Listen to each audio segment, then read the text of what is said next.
সাম্প্রতিক ইতিহাসে কার্টুন এঁকে গুম হয়েছেন এরকম মানুষের কথা জানি। ফারুক আসিফকে এক ধাপ ছাপিয়ে অন্যদেরকে আমরা দেখলাম যে আবার এই কার্টুনকে বা কার্টুন আঁকার স্বাধীনতাকে পেছন দিয়ে ভরে দেওয়ার হুমকি দেওয়া হচ্ছে। যেটা জুনায়েদ সাকির আগের ভূমিকা, সেটা হচ্ছে যে উনি হয়তো এই প্রসঙ্গটা জাতীয় সংসদে তুলবেন, কিন্তু তিনি এই প্রসঙ্গটা তুললেন না। সেক্ষেত্রে কি এই যে ক্ষমতার বা নির্বাচনের আগের নেগোসিয়েশনের প্রভাব এটা? গভীরভাবে আমি বিশ্বাস করি যে অন্তর্বর্তী সরকারের কারো কারো উস্কানি এটার পেছনে ছিল। বিজেপি হুবহু এই রাজনীতির ছকটা অনুসরণ করেছে এবং বাংলাদেশে অনেকেই এই ছকটা অনুসরণ করে ক্ষমতাবান হওয়ার চেষ্টা করছেন। এটা এক। যে বনলতা এক্সপ্রেস প্রদর্শন করা যাবে কি যাবে না এই নিয়ে একটা বিষয় ঘটলো এবং শেষ পর্যন্ত করা যায়নি। সেটা নিয়ে ওখানকার সংসদ সদস্য এবং প্রতিমন্ত্রী আছেন, আবারও সেই ব্রাহ্মণবাড়িয়া অঞ্চলেরই আরেক সংসদ সদস্য রুমিন ফারহানা তুললেন এই জায়গাটা। মানে গণসংহতি এটাকে কিভাবে দেখে? প্রথম তখন জুলাইয়ের পরে একটা শব্দ শিখলাম, আগে জানতাম না শব্দটা, ক্যাট কলিং। বিএনপি কিন্তু অভ্যুত্থানের পরে বেশ কয়েক মাস জামাত ইসলামীকে না, এই যে তরুণদের যে একটা সংগঠিত প্রতিরোধ সেইটাকে ভয় পাচ্ছিল। পাকিস্তানের বিরুদ্ধে আমাদের রাগ কেন? পাকিস্তানে তোমাদের ডাকাতি করছে 23 বছর। তো ভাসানী তখন তাকে বলছেন যে পাকিস্তানিরা আমাদেরকে ডাকাতি করেছে, তোমরা পাকিস্তানিদের ডাকাতি করেছ।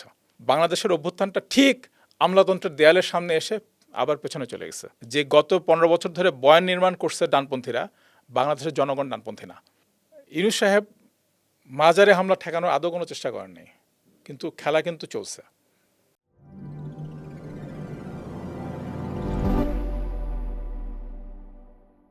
তির্যকে আজ আমাদের অতিথি লেখক ও সংগঠক ফিরোজ আহমেদ। ফিরোজ আহমেদ, চর্চায় আপনাকে স্বাগত। আপনাকে শুভেচ্ছা।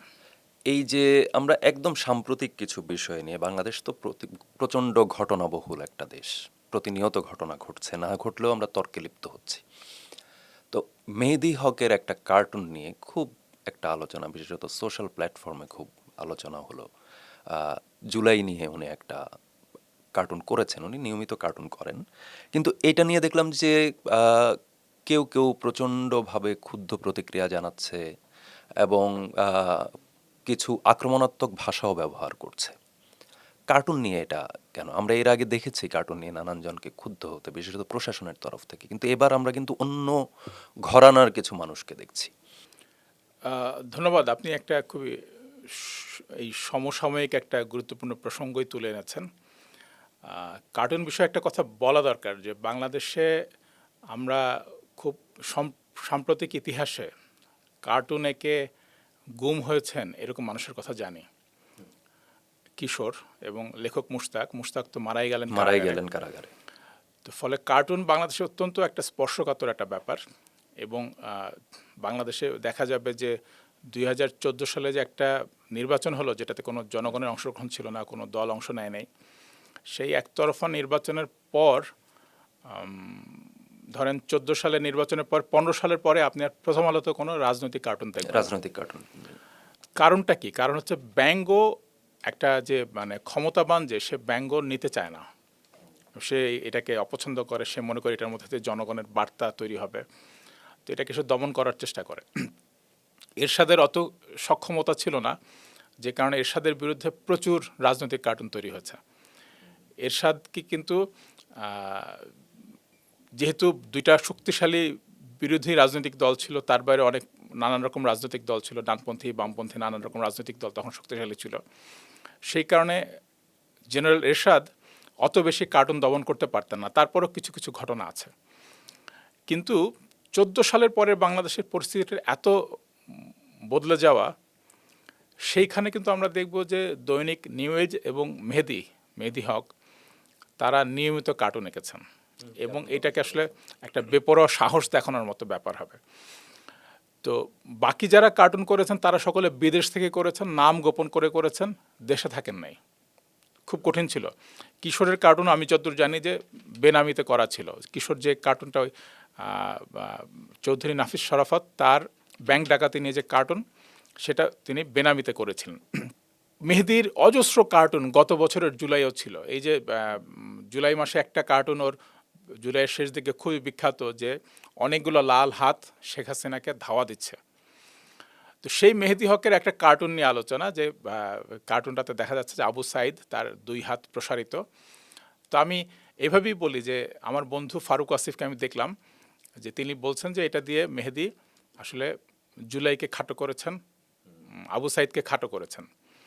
কিন্তু আমার কাছে ঠিক উল্টোটা মনে হয়। ওই ছবিটা যদি আপনি তাকান, মানে আবু সাইদের 2 হাত 2 দিকে প্রসারিত এবং তার 2 হাতের উপর ভর করে অজস্র মানে নেতিবাচক চরিত্র তারা মারামারি করছে, কাটাকাটি করছে। আবু সাইদের একটা হাত দিয়ে ঝুলে আছে একজন নারীর দেহ, নিচে আগুন জ্বলছে, মসজিদ মন্দির প্যাগোডা পুড়ছে, বট বাহিনী তারা উল্লাস করছে এবং হামাগুড়ি দিয়ে পুরনো শয়তানগুলো ফিরে আসার চেষ্টা করছে। আরও গুরুত্বপূর্ণ যে একটা খুলির স্তূপের উপরে একটা পুলিশ রক্ত পান করছে পানপাত্রে। তার মানে যে কোনো শিল্পবোধ আছে এরকম একটা মানুষের কাছে, আমার মনে হয় যে শিল্পবোধ আছে এরকম মানুষের কাছে মনে হবে যে আবু সাইদকে কেন্দ্র করে আসলে আবু সাইদের চিত্রটা এখন সবচেয়ে বড়, বিশাল অতিমানবিক একটা তার মানে ভাস্কর্যের মতো তাকে লাগবে, সব কিছু ছাপিয়ে উঠছেন আবু সাইদ। তো আমার কাছে এটা একটা মহাকাব্যিক ছবির মতো লাগে, যে এটার সাথে তুলনীয় একটা ব্যঙ্গচিত্র করতে চাও, কিন্তু আমার কাছে মনে হচ্ছে একটা চিত্র হয়ে উঠছে। অনেক সময় ছড়া যেমন কবিতাকে ছাপায়া যায়, যেমন আমি একটা উদাহরণ আল মাহমুদের কথা বলি, যে আল মাহমুদের আসাদকে নিয়ে যে ছড়া, তোর আই তবে সোনামানিক আগুন জ্বেলে দে, কোথায় গেছে কোথায় পাবো মতিউরকে হারিয়ে গেছে সে, এই ছড়ায় কিন্তু কবিতার অধিক। এবং এই মেহেদী হকের এই ব্যঙ্গচিত্রটা একটা নিজে একটা অসাধারণ চিত্রকর্ম, মহাকাব্যিক বলবো আমি এটাকে, এরকম একটা কিছু হয়ে উঠছে। তো ফারুক আসিফ যদিও বলেছেন যে উনি এই স্বাধীনতাটা দিবেন। এভাবেই কোটি কোটি মানুষের ঘরে দেশ জুড়ে ফ্রিজ একটাই, ওয়ালটন। ফারুক আসিফকে এক ধাপ ছাপিয়ে অন্যদেরকে আমরা দেখলাম যে আবার এই কার্টুনকে বা কার্টুন আঁকা স্বাধীনতাকে পেছন দিয়ে ভরে দেওয়ার হুমকি দেওয়া হচ্ছে। এটা ভয়াবহ। এবং আমার মনে হয় যে এটার মধ্যে একটা শেখ হাসিনার মতোই একটা ফ্যাসিস্ট চিন্তার ছাপ আমরা এটার মধ্যে দেখি। এবং এটা নিয়ে যদি পরে সুযোগ পেয়ে আমরা আলোচনা করব যে জুলাইয়ে যে জনতা বিদ্রোহ করেছিল, বিক্ষোভ করেছিল, তার ভাষা কি ছিল, তার রূপ সে বল প্রয়োগ করেছে, সে বহু ক্ষেত্রে আগুন লাগিয়ে দিয়েছে, তার ভাষা কি ছিল, তার প্রবণতা কি ছিল, সেটা খুব দেখা দরকার। অন্য একটা ছোট্ট বিষয় আমি আবু সাইদ প্রসঙ্গে যুক্ত করি, যে আমি কার লেখা এটা মনে পড়ছে না, তিনি এটাকে একটা বুদ্ধিবৃত্তিক ব্যাখ্যাও দেওয়ার চেষ্টা করছেন যে ব্যঙ্গচিত্র তো ক্ষমতাকে প্রশ্ন করবে, ফলে এই ব্যঙ্গচিত্রটা তো রাষ্ট্রকে প্রশ্ন করছে না, এই ব্যঙ্গচিত্রটা তো ওই যে মানে উপরের দিকে ঘুষি মারছেন, সে ঘুষি মারছেন নিচের দিকে। আমরা এটা বলতে চাই যে না, এই ব্যঙ্গচিত্রটা যদি বিএনপি সরকারের সরাসরি সমালোচনা নাও হয়, এই ব্যঙ্গচিত্রটা, এবং ভালো কথা প্রথমত বলা দরকার, এই ব্যঙ্গচিত্রটা আঁকা হয়েছে অন্তর্বর্তী সরকারের আমলে, এবং ওখানে আপনারা দেখবেন যে আবু সাইদের মাথার উপরে অধ্যাপক ইউনূসেরও একটা অর্ধেক দেখা যাচ্ছে একটা চেহারা, সিংহাসনে বসে আছেন আবু সাইদের মাথার উপরে বসানো একটা সিংহাসনে। এবং এই ব্যঙ্গচিত্রের প্রধান যারা খলনায়ক তারা হচ্ছেন, আপনি দেখবেন যে দঙ্গলবাজরা, যারা আগুন লাগাচ্ছে, যারা পোড়ায় দিচ্ছে, যারা এই করছে, মানে তারা একটা ক্ষমতাই। অন্তর্বর্তী সরকারের আমলে আমরা এই যে নারীর উপরে হামলা, মসজিদে হামলা, মাজারে হামলা সহ নানান রকম হামলা দেখেছি প্রচুর জায়গায় জি, জি, জি। নানাভাবে আমরা দেখেছি। সেই ভয়ঙ্কর শক্তিটাকে, যাদের বিরুদ্ধে কথা বলাটা ঝুঁকিপূর্ণ ছিল, মেহেদী হক তাদের বিরুদ্ধে ওই জুলাইয়ের পরের যে অন্তর্বর্তী সরকার সেই আমলে কথা বলেছেন। ওই অর্থে আমি বলবো যে মেহেদী হক অত্যন্ত শক্তিশালী এবং ঝুঁকিপূর্ণ শত্রুর বিরুদ্ধে কথা বলেছেন। এবং সেদিক থেকে বলা যায় যে এটা একটা শুধু চিত্রমানের দিক থেকে না, সাহসের দিক থেকে বলেন, সৃজনশীলতার দিক থেকে বলেন, সেটাও অনেক উঁচু মাপের একটা কাজ হয়েছে। আপনি বললেন যে হচ্ছে ব্যঙ্গচিত্র তো আসলে ক্ষমতাকে প্রশ্ন করার কথা, কেউ কেউ প্রশ্ন তুলছেন সেটা আসলে নিচের দিকে যাচ্ছে। তো সেই ক্ষেত্রে হচ্ছে ক্ষমতার, যদি আমি ক্ষমতা একটা শব্দবন্ধ হিসেবে যদি আমি ধরি, তো সেক্ষেত্রে ক্ষমতা তো আসলে নানান লেয়ারে, মানে শীর্ষে যে ক্ষমতাধর সে তো ক্ষমতাধরই, তাকে দেখা যাচ্ছে, এবং তার ক্ষমতাটা তো আসলে একটা কাঠামোর উপরে ভিত্তি করে হচ্ছে সেটা দাঁড়াচ্ছে। তো সেক্ষেত্রে আবু সাইদ কি ক্ষমতার প্রতিমা হয়ে ওঠেনি এই পুরো পিরিয়ডে?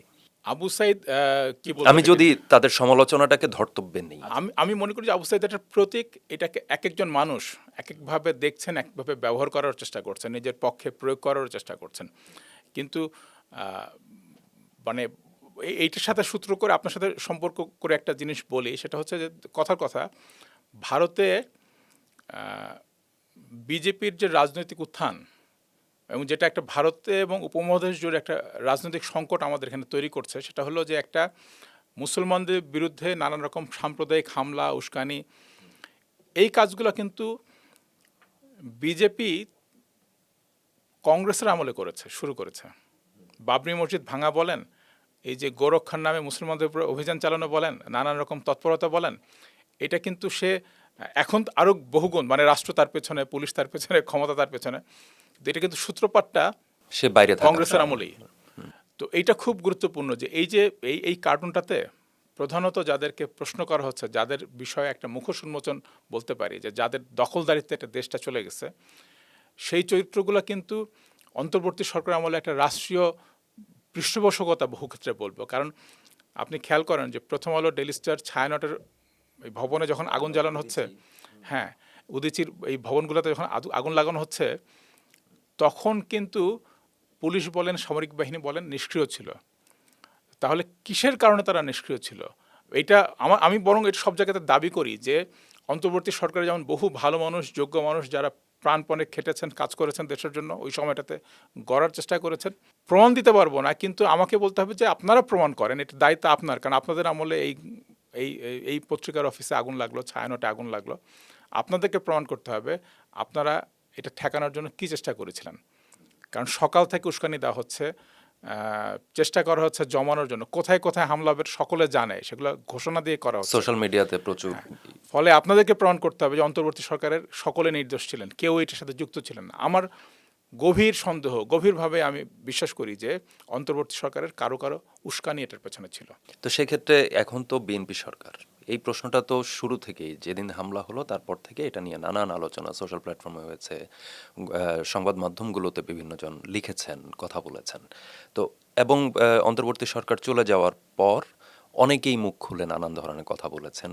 তো এই যে বিষয়টা, এটা নিয়ে তো বিএনপি সরকারের আমলে তদন্ত হতেই পারে। নিশ্চয়ই হওয়া উচিত, এবং ওই কারণে আমি বেশ কয়েকবার এটা লিখে দাবি করেছি যে এই তদন্তটা জরুরি এবং এটা করতে হবে। এটা ছাড়া অন্তর্বর্তী সরকারের কাজ দায়মুক্ত হবে না। এবং আমি বরং এভাবেই বলি যে অন্তর্বর্তী সরকারের কোনো সদস্য যে কোনো জায়গাতে তারা অনেক ভালো কথা বলেন, ভালো কাজ করেন, কিন্তু তারা যখন এখানে বলেন, আমি শ্রোতাদের বরং বলি যে আপনারা তাদেরকে এটা জিজ্ঞেস করবেন। কারণ এই আমরা যদি এই স্মৃতিগুলো তৈরি করতে পারি, এই জবাবদিহিতার মধ্যে তাদেরকেও আনতে পারি, শাসনে যে 2 দিনের জন্য হোক, 2 বছরের জন্য হোক, 5 বছরের জন্য নির্বাচিত হয়ে যাওয়া হোক, প্রত্যেকের মাথায় থাকবে যে আমি কিন্তু প্রশ্নের মধ্যে পড়ব। ফলে আমাকে প্রাণপণে আমি যে দায়িত্বটা আপনি একদম শুরু থেকেই দঙ্গলের বিরুদ্ধে, যেটাকে হচ্ছে মব ভায়োলেন্স বলা হচ্ছে, কেউ মব ভায়োলেন্স বলছে, আপনি দঙ্গল বলছেন, বা দঙ্গলের রাজনীতি, আপনি একদম সুচিন্তিতভাবে এটাকে কোট আনকোট করে প্রচুর লিখেছেন। সেগুলো আমাদের নজরে এসেছে, নানা সময়ে নানাভাবেই এসেছে। এই যে দঙ্গলের রাজনীতিটা শুরু হলো, আমরা তো জুলাইয়ে একটা বদল চেয়েছিলাম, যে জুলাইয়ের পরে একটা অস্থির সময় হয়তো যাবে, তারপর আস্তে করে একটা সত্যিকারের হচ্ছে গড়ে তোলার বিষয়টা ঘটবে। সেই জায়গা থেকে আমরা দঙ্গলে মগ্ন হয়ে গেলাম কেন আসলে, আপনার কি মনে হয়? আমি মনে করি যে এটা আমরা মগ্ন হইনি, আমাদেরকে মগ্ন করানো হয়েছে। দুইটা দিক আছে, এই পুরো জিনিসটার দুইটা দিক আছে। একটা দিক অনেকবার বলি, যে নিয়মিতভাবেই বলি, যে বিজেপির মতো রাজনৈতিক শক্তি যদি বাংলাদেশে কেউ থাকে, ছোট হোক, মেজো হোক, বড় হোক, তাদের লক্ষ্য থাকবে যে ওই জনগণের মধ্যে নেতিবাচক উপাদানগুলোকে, কথার কথা যে বাংলাদেশের মানুষ ধর্মপরায়ণ, ফলে সে যদি শোনে যে এই জায়গা থেকে ধর্মীয় অনুভূতিতে আঘাত করা হচ্ছে, এই জায়গা থেকে কোরআনের অবমাননা হয়েছে বা নবীকে অবমাননা করা হয়েছে, সে উত্তেজিত হবে। তাহলে আপনি এই নেতিবাচক উত্তেজনাগুলোকে ব্যবহার করে আইন নিজের হাতে তুলে নিয়ে দুর্বল কোনো পক্ষকে শিকার হিসেবে পরিণত করবেন, এবং এটার মধ্যে দিয়ে আপনার রাজনৈতিক ক্ষমতাকে শক্তিশালী করবেন। কাউকে নির্বাচনে দাঁড়াতে দেবেন না, কাউকে ভয় দেখাবেন, কেউ বিচ্ছিন্ন হবে, এবং এই নেতিবাচক উপাদানগুলো যাদের মধ্যে আছে তারা এক জায়গায় সংগঠিত হবে। বিজেপি হুবহু এই রাজনীতির ছকটা অনুসরণ করেছে, এবং বাংলাদেশে অনেকেই এই ছকটা অনুসরণ করে ক্ষমতাবান হওয়ার চেষ্টা করছেন। এটা এক। কিন্তু জুলাইয়ের কারণে আমি বলি যে আরেকটা জিনিস খুব গুরুত্বপূর্ণ। জুলাইয়ের এই যে যখন থেকে দোসর হিসেবে চিহ্নিত করে বাড়ি বাড়িতে ডাকাতি শুরু হলো, চাঁদাবাজি শুরু হলো, আপনারা দেখেন এটাকে একটা কাঠামো হিসেবে ব্যবহার করা হচ্ছে, যে মামলা বাণিজ্য, চাঁদাবাজি, ডাকাতি এগুলোর হিসাবে যে ও তো দোসর, ফলে ওর জন্য এটা বৈধ। আমরা বলছি যে বিচার করতে হবে আওয়ামী লীগের সকল দোসরদের, যারা অপরাধের উস্কানি দিয়েছে, অপরাধের সাথে যুক্ত ছিল, কিন্তু সেই কাজটা রাষ্ট্রকে করতে হবে। আমার কাজ হচ্ছে রাষ্ট্রকে এই চাপটা দেওয়া, আমার নিজের হাতে আইন তুলে নেওয়া না। যদি আমরা এইভাবে নিজের হাতে আইন তুলে নেই, আপনি খেয়াল করেন জুলাইয়ের অন্যতম প্রধান তো এটাই ছিল যে পুলিশ মানুষকে গুলি করে মারে, পুলিশ গুম করে, বা গোয়েন্দা সংস্থাগুলো গুম করে, গোয়েন্দা সংস্থাগুলো ক্রস ফায়ারে দেয়। তাহলে তাদেরকে জবাবদিহিতার মধ্যে আনাটা আপনার কাজ। রাষ্ট্রের মধ্যে তার অস্বাভাবিক ক্ষমতাবান হয়ে যাচ্ছে এই গোয়েন্দা সংস্থা বাহিনীগুলো, আপনি তাদেরকে জনগণের জবাবদিহিতা আনতে চান। কিন্তু আমার বক্তব্য ছিল যে দঙ্গলবাজির সবচেয়ে ভয়ঙ্কর বিপদ হচ্ছে এইটা আবারও সমাজের মধ্যে অনিরাপদ অনুভূতি তৈরি করবে, এবং এই গোয়েন্দা সংস্থা পুলিশ বাহিনী তাদের হাতে আবার ক্ষমতা ফিরে আনবে। এটা নিয়ে আমি একটা ছোট্ট গল্প বলি, কারণ গল্পটা খুব তাৎপর্যপূর্ণ। এই দঙ্গল বিষয়ে মানে আমাকে কিছুদিন আগে এই যে একটা আয়োজনে বলা হয় যে হচ্ছে ভাব বৈঠকি, এটা ফরহাদ মজহারদের নেতৃত্বে এটা হয়, এবং প্রতি বছর টাঙ্গাইলে একটা ভালো আয়োজন হয়। তারা এই বছর আলোচনার জন্য ডেকেছিলেন। আমি বলেছিলাম যে দঙ্গল নিয়ে আলোচনা করব। তা আলোচনা করলাম, করায় যখন আমি এটা বললাম যে বাহিনীগুলোর কাছে আবার রাষ্ট্রকে ফেরত নেবে, যে গণঅভ্যুত্থানে আমরা জনগণের কাছে ক্ষমতা আনলাম, দঙ্গল জনগণকে ছত্রভঙ্গ করে দেয়, তাদেরকে অনিরাপদ বানায়, ফলে আবারও বাহিনীগুলোর কাছে রাষ্ট্রীয় ক্ষমতা ফেরত যায়। ওইখানে একজন আলোচক ছিলেন, তার একদম ভিন্ন একটা বিষয় নিয়ে আলোচনা, ইতিহাস, ইসলাম, এইসব নিয়ে একটা আলোচনা। তিনি তখন আমার আলোচনা শেষে একটা ছোট্ট কিন্তু খুব তাৎপর্যপূর্ণ গল্প বললেন। গল্পটা হচ্ছে যে বনানীর একটা বাড়িতে তারা থাকেন, সেখানে 22টা পরিবার থাকে। একটা বাসায় সেখানে থাকতেন পরশ। পরশ হচ্ছে এই যে তাপসের ভাই এবং যুবলীগের সভাপতি ছিলেন। তো যেহেতু তিনি ওই একটা বাড়িতে থাকতেন, জুলাইয়ের পরই প্রথমত একদল লোক এসে সেই অ্যাপার্টমেন্টটা, তাদের বাড়িটা পুরো তছনছ করলো, সব যা যা ছিল মালপত্র নিয়ে চলে গেল, এবং তারা অন্যদেরকেও কিছু কথাবার্তা বলল। 2 দিন পরে তারা এসে আবার হাজির, এবং এবার তাদের বক্তব্য হচ্ছে যে আপনাদের এই যে বাকি 21টা পরিবার, তারা তো তাপসের মানে পরশের প্রতিবেশী, তাহলে আপনারা দোসর, এবং আমরা খবর পেয়েছি যে আপনাদের বাড়িগুলোতে এই যুবলীগের কর্মীদের তালিকা, তার টাকা পয়সা, সম্পত্তি বা অন্যান্য জিনিসপত্র আছে, ফলে সবগুলো আমরা চেক করব। তার মানে হচ্ছে যে এই একদল অচেনা মানুষ, এবং ওই যে আপনার মনে আছে নিশ্চয়, খুবই আইন শৃঙ্খলা পরিবেশবিহীন, পুলিশ নিষ্ক্রিয় হয়ে আছে, হ্যাঁ, অন্ধকার একটা সময়। তো এখানে পরিবারগুলো সঙ্গত কারণে বুঝতে পারতেছেন যে যেহেতু এখানে অনেকগুলো পরিবার বিত্তশালী, আসলে এখানে এক ধরনের বড় ধরনের লুটপাট হবে বা আপোষ করতে হবে তাদের সবাইকে একটা বড় পরিমাণ টাকা পয়সা দিয়ে। তখন ওইখানে একজন পাওয়া গেল যার পিতা সামরিক বাহিনীর বড় কর্মকর্তা একসময় ছিলেন।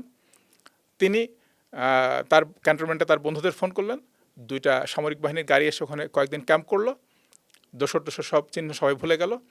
দেখেন, আমি যে কথাটা বলতে যাচ্ছি যে গোটা জনগণকে কিন্তু আসলে এই যে বাহিনীগুলোর কাছে ফেরত নিয়ে যাচ্ছে দঙ্গল। এই ভবনটার দিকে, এই 22টা পরিবার দিকে তাকালে একটা পরিবার ছিল দোসর, অন্যতম সংগঠক, আর বাকি 21টা নিরীহ পরিবার যাদের ছেলেমেয়েরা, আপনি জানেন যে ওই সময়কার ওই বয়সী সব ছেলেমেয়েরা রাস্তায় ছিল। ওই পরিবারগুলোর ওনারা বললেন যে আমাদের ছেলেমেয়েরা সব রাস্তায় ছিল, কিন্তু আমাদের ছেলেমেয়েরা, আন্দোলনকারীরা কিন্তু এই দঙ্গলবাজদের হাত থেকে আমাদেরকে রক্ষা করতে পারতেছে না।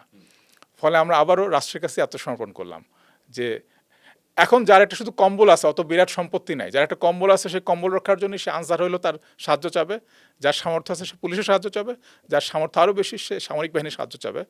কিন্তু গোটা রাষ্ট্র আসলে এই দঙ্গলবাজির প্রক্রিয়ার মধ্য দিয়ে আবারও রাষ্ট্রীয় বাহিনীর কাছে চলে গেল, জনগণের কাছ থেকে। তার মানে 2 দিক থেকেই আপনি দেখেন, একদিক থেকে জনতার ঐক্য ভেঙে পড়লো, আরেক দিকে রাষ্ট্র চলে গেল পুরনো বন্দোবস্তের মধ্যে। 5 আগস্টের পর এই যে জনগণের মালিকানা, 5 আগস্ট থেকে আমি যদি বলি যে এই মোমেন্টে আসলে সরকার পতন হলো, গণ অভ্যুত্থানের সে বার্তাটি এলো যে এটা একটা সফল রেজিম চেঞ্জ হয়ে গেছে। সেটার পর আপনি যদি জনগণের মালিকানার মোমেন্ট বা কত সময় ধরে ছিল, এটা যদি আপনি চিহ্নিত করতে যান, আপনি কত সময় পর্যন্ত বলতে পারবেন? আমি আসলে বলবো যে এটা আসলে কোনো একটা মোমেন্ট দিয়ে বিচার করা যাবে না। এটা হয় কি যে এটা একটা মানে ধরেন কথার কথা যে একটা একটা বিখ্যাত একজন রাষ্ট্রবিজ্ঞানী, তিনি রাজনীতির মাঠটাকে তুলনা করছিলেন দড়ি টানাটানি খেলার মতো, যে জনগণ রাষ্ট্রকে টেনে তার কোর্টে নেওয়ার চেষ্টা করে, আবার রাষ্ট্র তাকে তার অংশে নেওয়ার চেষ্টা করে। গণতন্ত্র মানে হচ্ছে আপনি রাষ্ট্রীয় বাহিনীগুলোকে আপনার জায়গায় নিয়ে আসতে পারেন, আর রাষ্ট্রীয় বাহিনী দড়ি টেনে টেনে আপনাকে তার জায়গায় নিতে পারে। কিন্তু এই জনগণ বলতে তো কোনো এক জনগণ নেই। এই জনগণের মধ্যে এমন অনেক জিনিস থাকতে পারে যারা জনগণকে টেনে আবার তার ছকে নিয়ে যেতে পারে, যেখানে দঙ্গলবাজি প্রধান হবে, যেখানে সাম্প্রদায়িকতা প্রধান হবে, নারীকে সে মানে আপনি খেয়াল করেন যে জুলাইয়ের পরে অনেক ইতিবাচক জিনিস যেমন আছে, এরকম বাংলাদেশের বহু ঘটনায় মানে পত্রিকায় বড় আকারে ছবি আসছে যে মেয়েদেরকে পেটানো হচ্ছে, পোশাকের জন্য ইয়ে করা হচ্ছে। আপনি জানেন আমি প্রথম তখন জুলাইয়ের পরে একটা শব্দ শিখলাম, আগে জানতাম না শব্দটা, ক্যাট কলিং। ক্যাট কলিং মানে হচ্ছে জনপরিসরে মেয়েদেরকে যৌন হেনস্থা করা। আমার চেনা বহু নারী এসে আমাকে বলল যে এই তোমাদের কারণে তো এখন এইটার শিকার হচ্ছি প্রতিদিন। এবং আন্দোলনকারী বহু নারীও বললেন যে বাসে উঠতে গিয়ে, রাস্তায় উঠতে গিয়ে তাকে নানান রকম এরকম হেনস্থার শিকার হতে হচ্ছে।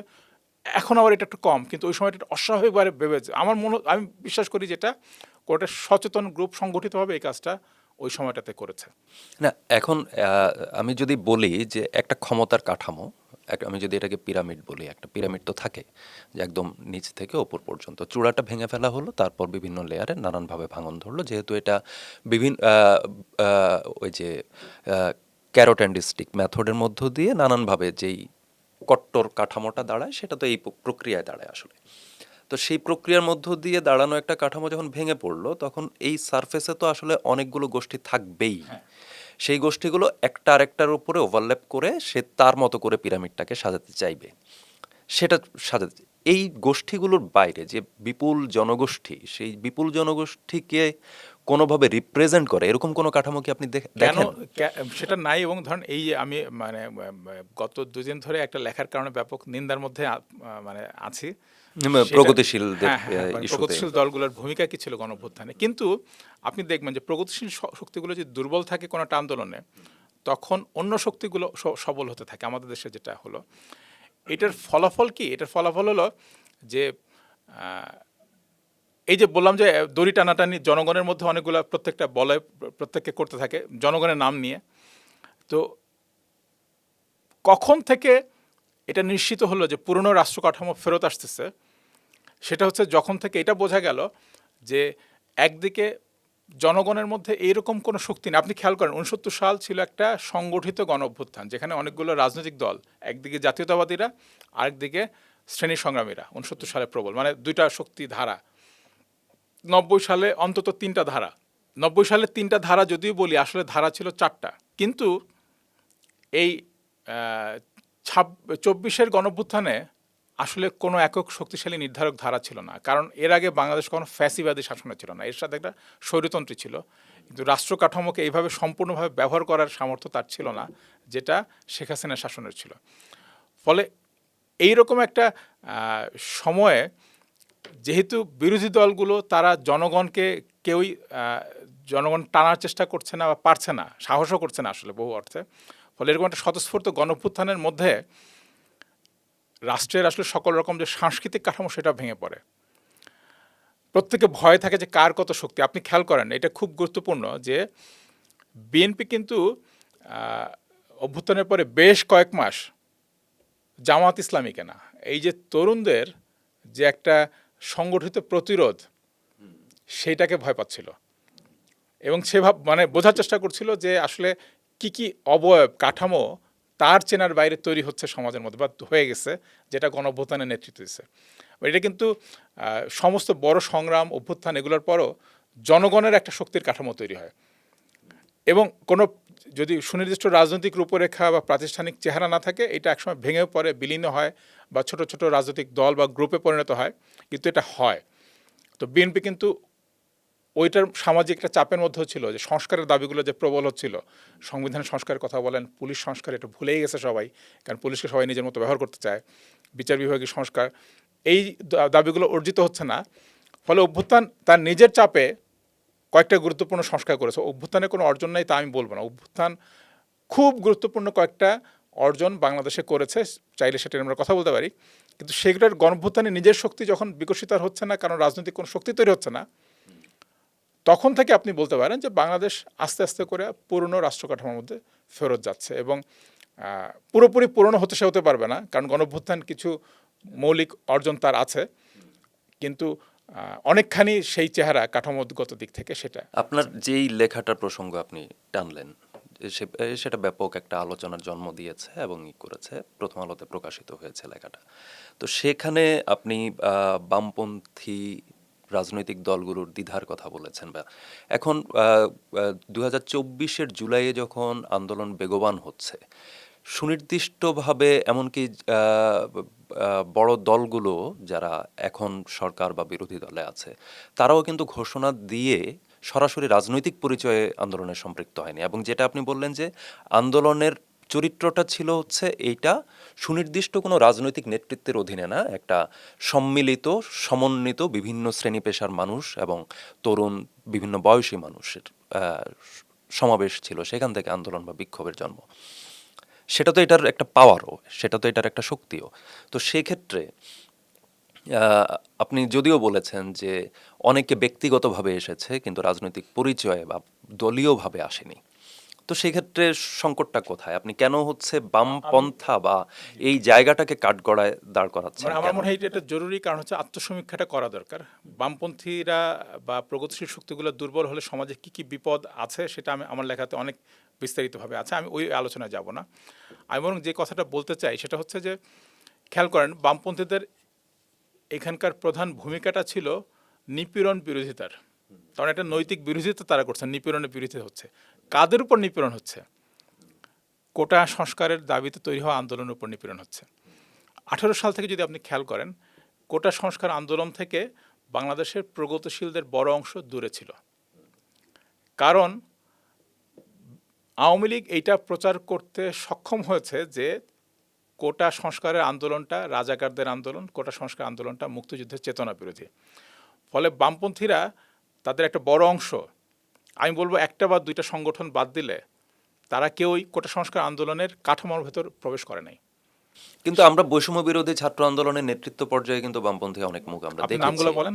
আপনি যদি বলেন মেঘমল্লার ছিল, তারপরে ফেডারেশনের ছিল, উমামা ফাতেমা। উমামা ছিল, এরকম বেশ আমি কয়েকজন। আমি সেইটাই বলি যে আপনি না বেশ কয়েকজন বললে হবে না, আমি আপনাকে বলি, বরং এটা খুব গুরুত্বপূর্ণ। খেয়াল করবেন 18 সালের এই আন্দোলনটা যখন তৈরি হচ্ছে, এই আন্দোলনের বয়ানগুলো যখন তৈরি হচ্ছে, তখন আপনি যেহেতু সংগঠনের নাম বলেন, আমি সাধারণত সংগঠনের নাম ধরে আলাপ করি না। আমার সাথে যেহেতু ছাত্র ফ্যাশনের ছেলে মেয়েদের অনেক ঘনিষ্ঠ পরিচয়, আমি তাদেরকে জিজ্ঞেস করলাম যে তোমরা দলীয়ভাবে কেন যাচ্ছ না কোটা সংস্কার আন্দোলনে, ব্যক্তিগতভাবে যাচ্ছ, ব্যাপারটা কি? ওরা আমাদের বলল যে তখন প্রগতিশীল ছাত্র সংগঠনগুলোর যে রাজনৈতিক জোট, সেই জোটের ভিতরে আলোচনা হচ্ছে এটা যে যেহেতু কোটার আন্দোলনটা জামাত ইসলামী বা শিবিরের লোকজন গোপনে করতেছে, ফলে এটাতে যাওয়া যাবে না, এটা মুক্তিযুদ্ধের চেতনা বিরোধী। ওরা এটাতে একমত না, ফলে ওরা আলাদা করে এখানে যাচ্ছে, কিন্তু জোট টিকায় রাখার স্বার্থে তারা সাংগঠনিকভাবে ওখানে করছে না। আমি তাদেরকে বললাম যে এটা খুব বিপজ্জনক হচ্ছে, বাংলাদেশের তরুণদের সবচেয়ে গুরুত্বপূর্ণ দাবি বা আন্দোলন এটা পরিণত হবে। ফলে প্রথমত তোমাদের সিদ্ধান্ত নিতে হবে যে আমরা এটা সাংগঠনিকভাবে যাবো, এটা আমার পরামর্শ এক। দুই হচ্ছে তোমাদের যে জোট, সেই জোটে তোমরা আলাপ করো যে আপনারা যদি মনে করেন এটা শিবিরের নেতৃত্বে আন্দোলনটা হচ্ছে, তাহলে আপনাদের উচিত প্রকাশ্যে ঘোষণা দেওয়া, কারণ সাধারণ ছেলেমেয়েরা তো স্বতঃস্ফূর্তভাবে এখানে যাচ্ছে। আপনারা যদি মনে করেন শিবির আন্দোলন, তাহলে এটা পরিষ্কার করে তাদেরকে বলেন, এটা আপনার দায়িত্ব মানুষকে সচেতন করা, সতর্ক করা। আর যদি মনে করেন যে এটাতে রাজনৈতিক বিপদ হবে, তাহলে সে লুকোছাপা করে এত রাজনীতি হয় না। কারণ আপনি খেয়াল করেন বয়ান তৈরি হচ্ছে তখন থেকে ছেলেমেয়েরা দেখতেছে এই প্রথম বাংলাদেশ ইতিহাসে তাদের একটা গুরুত্বপূর্ণ আন্দোলন সংগ্রাম, যে আন্দোলনে প্রগতিশীলরা ভাষ্য নির্মাণ করে দিচ্ছেন। কথার কথা, ঢাকা বিশ্ববিদ্যালয়ের যৌনপীড়ন বিরোধী আন্দোলন, অন্যান্য সকল রকম নিপীড়ন বিরোধী আন্দোলন, দখলদারিত্ব বিরোধী আন্দোলন, যে আন্দোলনের নামে আপনি বলেন না কেন, সূর্যাস্ত আইন বিরোধী আন্দোলন, যে আন্দোলন দিয়ে আমার হাতে খড়ি ঢাকা বিশ্ববিদ্যালয়ের আন্দোলন সংগ্রামে, সবগুলো আন্দোলনের ভাষা বয়ান প্রগতিশীল ছাত্র সংগঠনগুলো ঠিক করে দিয়েছে। সাধারণ ছেলেমেয়েরা এসে আমাদেরকে বলতো যে এই তুই একটা লিফলেট লিখে দে, তুই একটা প্রচারপত্র লিখে দে, তুই এটা করে দে, চিকা কীভাবে লিখবো কর। তার মানে হচ্ছে ওইটার মধ্যে আপনার নেতৃত্ব তৈরি হয়, আপনার উপর তার ভরসা তৈরি হয়। 18 সাল থেকে এই বিচ্ছিন্নতা শুরু। এবং এই গত আন্দোলনে আপনি মেঘমল্লারের কথা বলেন, আপনি কি জানেন যে ছাত্র ইউনিয়ন দুইটা টুকরো হয়ে গেছিল? এবং আসলে টুকরো হওয়ার পেছনে অনেকগুলো কারণ ছিল, এই রাজনৈতিক বিরোধটা তার একটা বড় কারণ। আমার লেখা কিন্তু আমি বলেছি যে তাদের কারো কারো অংশগ্রহণ দ্বিধাগ্রস্ত এবং বিভক্ত হয়েছিল, কারণ ঐক্যবদ্ধভাবে তারা এটা যেতে পারে নাই। এবং আপনি একটা জিনিস মনে রাখবেন যে যে বিষয়টা হলো যে হলের ছেলেমেয়েরা সবাই সবাইকে চেনে, বিশ্ববিদ্যালয় ক্যাম্পাসে সবাই সবাইকে চেনে, ফলে কারা কারা তোমার উপর নিপীড়নের বিরোধিতা করতেছে, কিন্তু আসলে তোমাদের আন্দোলনটা একটু এই যে উদ্ধৃতি চিহ্নের মধ্যে একটু ঝামেলা আছে, এইটা সবাই বুঝতে পারে। ফলে একটা আপনি খেয়াল করেন গোটা বাংলাদেশের সাংস্কৃতিক জগতে প্রগতিশীলদের যে বিরাট দাপট, সেই তুলনায় আপনি তাদের লেখালেখি দেখেন এই আন্দোলনের পক্ষে, আমি নিশ্চিত যে আমার মতো আর 4-5 জন লোক বাদে কারো বেশি লেখা এটা নিয়ে পাবেন না। আমি সামাজিক মাধ্যমে অজস্র মানুষের, প্রগতিশীল মানুষদের মধ্যে যারা উল্লেখযোগ্য তাদের লেখালেখি দেখাতে পারবো এটার বিপক্ষে। ফলে ধরেন বিশ্ববিদ্যালয়ের আমাদের বন্ধু শিক্ষকরা, শিক্ষক নেটওয়ার্ক অসাধারণ ভূমিকা রেখেছে। তারা ওই নিপীড়নগুলোর মানে ওই তাদের নিপীড়িত অবস্থায় তাদের পাশে দাঁড়ানো, তাদেরকে আইনি সহযোগিতা দেওয়া, তাদের ভরসা দেওয়া। কিন্তু আন্দোলনটা যারা তৈরি করছে সেই সংগ্রামের মধ্যে আপনি থাকা আর আমি তোমাকে সাহায্য করছি, আমি এবং তুমি বলে দুটো আলাদা ব্যাপার, এটা কিন্তু খুব ভিন্ন।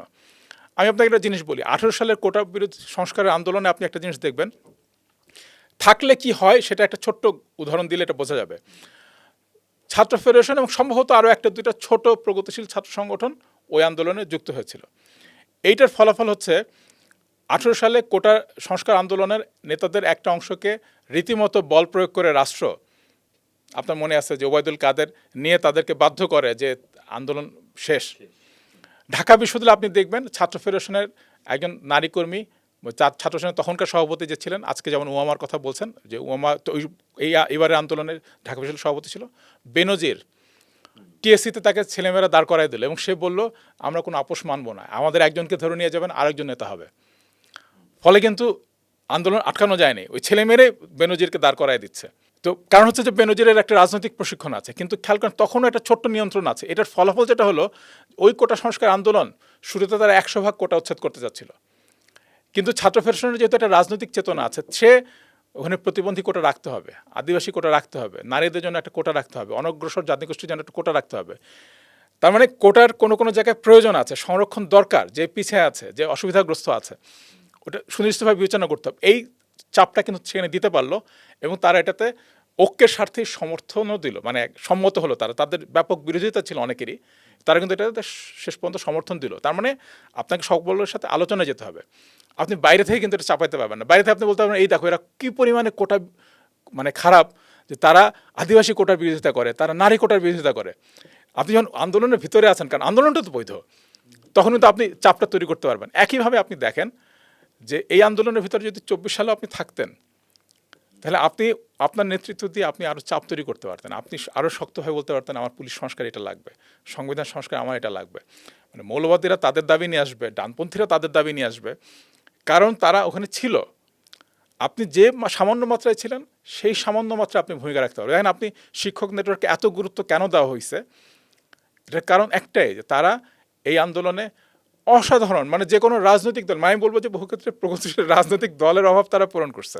কিন্তু এই যে এর পরে আমি যদি এই প্রেক্ষাপটের পরে যদি আসি, যে বিভিন্নজন ব্যক্তিগতভাবে বা গোষ্ঠী কিন্তু দলীয় পরিচয়ের বাইরে থেকে আন্দোলনে সংযুক্ত হয়েছে, এরকম আমরা অজস্র নাম আমরা বলতে পারবো। প্রগতিশীল ঘরানার হয় কোনো ছাত্র সংগঠন বা যুব সংগঠন বা রাজনৈতিক দলের কর্মী তিনি বা সংগঠক তিনি, কিন্তু তিনি ব্যক্তিগতভাবে বা কয়েকজন মিলে যুক্ত হয়েছেন এবং গুরুত্বপূর্ণ ভূমিকা রেখেছেন। আমরা 5 আগস্ট ফাস্ট ফরওয়ার্ড করে যদি চলে আসি, তারপরে নতুন পরিস্থিতি এবং তারপর আমরা নাগরিক কমিটি দেখলাম, জাতীয় নাগরিক কমিটি। সেখানেও আমরা দেখলাম যে তরুণদের মধ্যে প্রগতিশীল তরুণদের একটা অবস্থান আমরা সেখানে পেলাম।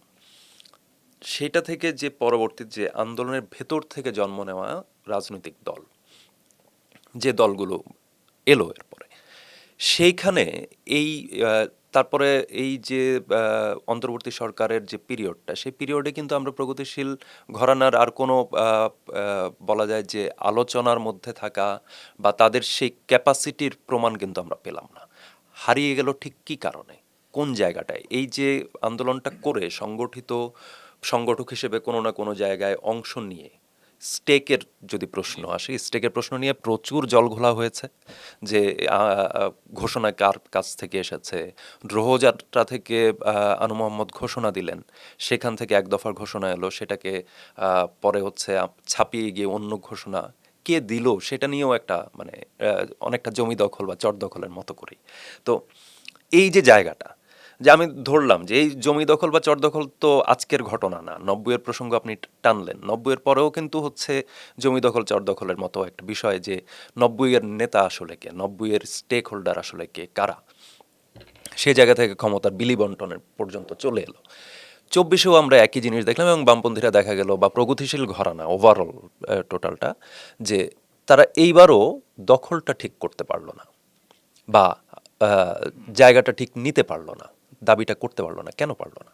এটা আসলে মানে আমার মনে হয় যে আমার লেখাটা নিয়ে সবচেয়ে বেশি সমালোচনা যেটা আমি দেখলাম, আমার বেশ পছন্দের কয়েকজন বন্ধু করেছেন, যে এটা সম্ভবত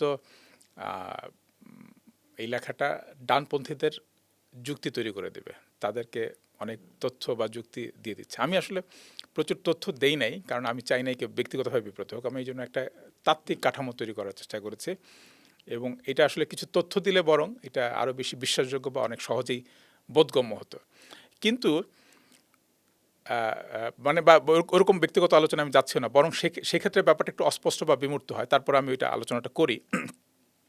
খেয়াল করেন যে ডানপন্থীরা গত 18 বছর ধরে রাজনীতিতে যে পরিমাণ সক্রিয় ছিল, আমি বলবো যে প্রগতিশীল রাজনৈতিক শক্তিগুলা তারা অনেক রকম গণতান্ত্রিক এবং অনেক রকম অর্থনীতিবাদী দাবি দাওয়া তুলেছে, কিন্তু দেশের মৌলিক রাজনৈতিক বিষয়গুলোতে তাদের কিছু ব্যতিক্রম ছাড়া, কিছু ব্যতিক্রম মানে আমি কারো নাম বলছি না, কিন্তু কিছু ব্যতিক্রম ছাড়া তাদের বড় অংশ রাজনীতির মূল প্রশ্নগুলো নিয়ে তারা নীরব ছিলেন। এবং এই প্রয়োজনে আমি 73 সালের সাথে একটা তুলনা করেছি। খুশবন্ত সিং 73 সালে ঢাকায় আসছেন, এবং খুশবন্ত সিং ঢাকায় এসে দেখতে পাচ্ছেন যে চতুর্দিকে একটা প্রবল ভারত বিদ্বেষী মনোভাব। তো খুশবন্ত সিং খোঁজার চেষ্টা করছেন না কেন এত ভারত বিরোধী মনোভাব, কিন্তু তিনি চিহ্নিত করছেন, এবং এইটাকে আসলে মানে কি বলবো, এটাকে তার কিছু বন্ধুবান্ধব, স্থানীয় বন্ধুবান্ধবের মুখ দিয়ে জনগণের খাসলতের উপরে চাপিয়ে দিচ্ছেন। আমি বলবো যে কোনো অনুসন্ধান নাই, বরং জনগণ যে তার স্বভাব চরিত্রটাই খারাপ, তারা কাউকে না কাউকে দোষী করতে চায় নিজেদের দুর্ভাগ্যের জন্য, সেটা বলেন। কিন্তু কথা প্রসঙ্গে তিনি বলে ফেলছেন যে ঢাকায় কোনো ট্যাক্সি নেই, মোটরসাইকেলে করে করে নানান জায়গায় তাকে যাইতে হচ্ছে। মানে এখনকার উবার ট্যাক্সির মতো 73 সালে তিনি মোটরসাইকেলের পেছনে করে প্রেস ক্লাবে যাচ্ছেন বা আরও নানান জায়গায় যাচ্ছেন। তো ট্যাক্সি তো আগে ছিল, এখন নাই কেন? লোকজনকে জিজ্ঞেস করেন, তো মানুষ তাকে বলতেছে যে কিছু ট্যাক্সি পাকিস্তানের পুরাই দিয়ে গেছে, আর কিছু ট্যাক্সি কলকাতায়। ভাসানীর সাথে ওনার দেখা, এবং ভাসানীকে উনি চিত্রিত করছেন যে একটা মানুষ, মানে খুশবন্ত সিং যে অনুসন্ধান করার চেষ্টা করছেন এটা বোঝা যাবে ওখান থেকে। ভাসানীকে তিনি চিত্রিত করছেন একজন লোক যে সম্ভবত, এভাবেই তিনি বলছেন, সম্ভবত যে এখানকার নৈরাজ্যবাদী, চীনাপন্থী আর ধর্মান্ধ শক্তিগুলোকে এক করার চেষ্টা করছেন। ভাসানীর সাথে ধর্মান্ধ রাজনৈতিক শক্তির মানে সম্পর্ক খোঁজা মানেই হচ্ছে যে সে আসলে বাংলাদেশের রাজনীতি কিছু জানে না, বা অন্ধ মানুষ নিজেই। তো ভাসানীকে তিনি জিজ্ঞেস করছেন যে ভারতের ব্যাপারে তোমাদের এত রাগ কেন, কি করছি আমরা? তো উনি বললেন যে ভাসানী তো খুব বুদ্ধিমান লোক, সে আমাকে একটা ফাঁদের মধ্যে ফেললো এবং বললো যে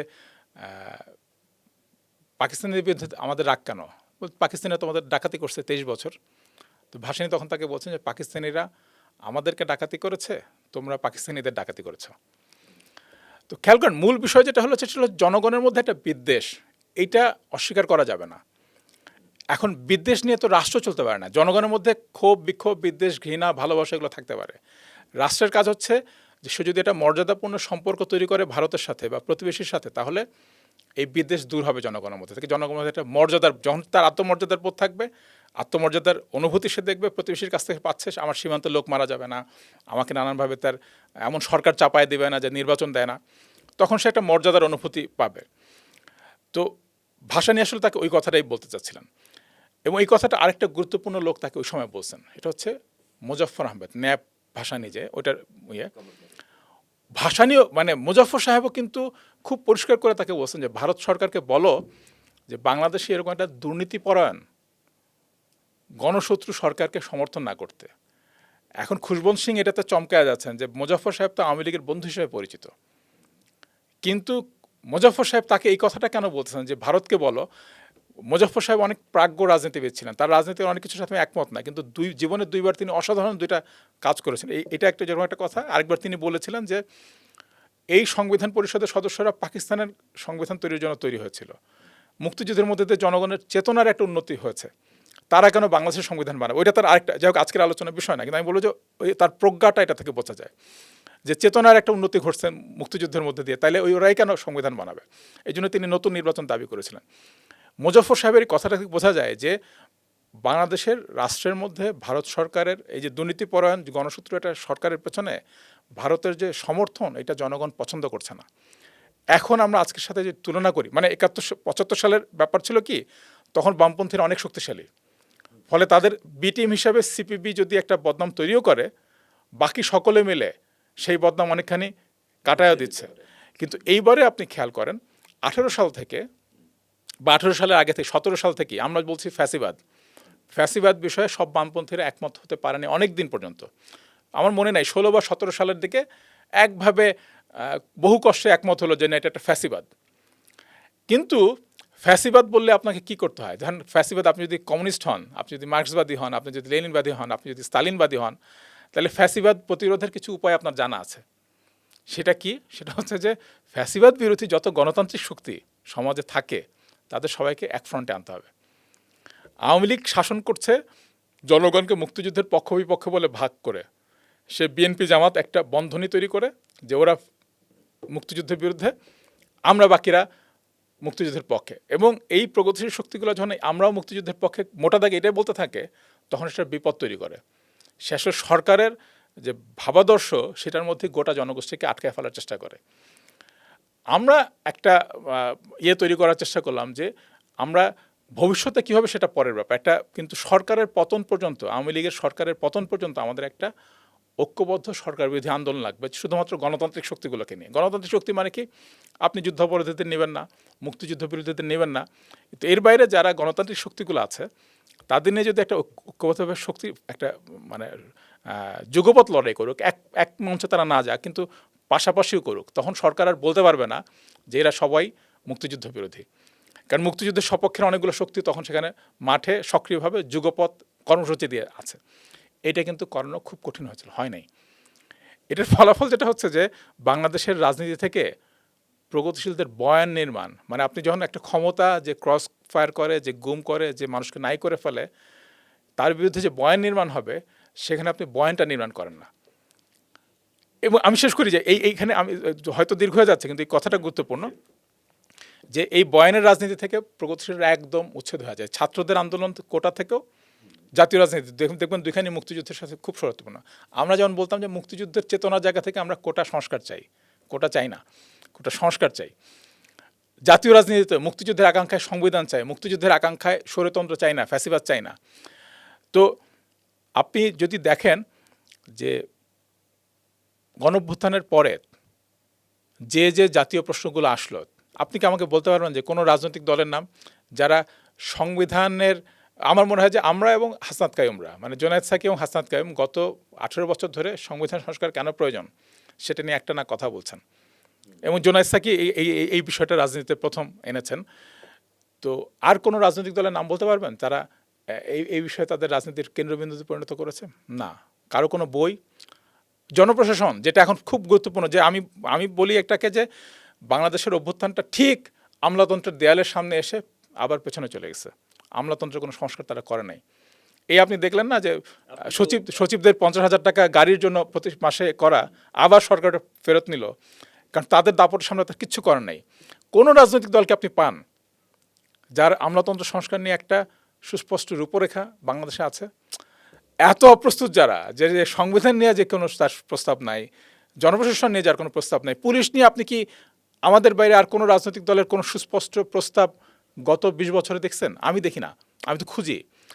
তাহলে যারা সকল দিক থেকে অপ্রস্তুত, খুবই অস্পষ্টভাবে শ্রমিক কৃষক সাম্রাজ্যবাদ বিরোধী, আপনার সাম্রাজ্যবাদ বিরোধীরা আসবে করে, সাম্রাজ্যবাদ কাজ করে আমলাতন্ত্রের মধ্য দিয়ে।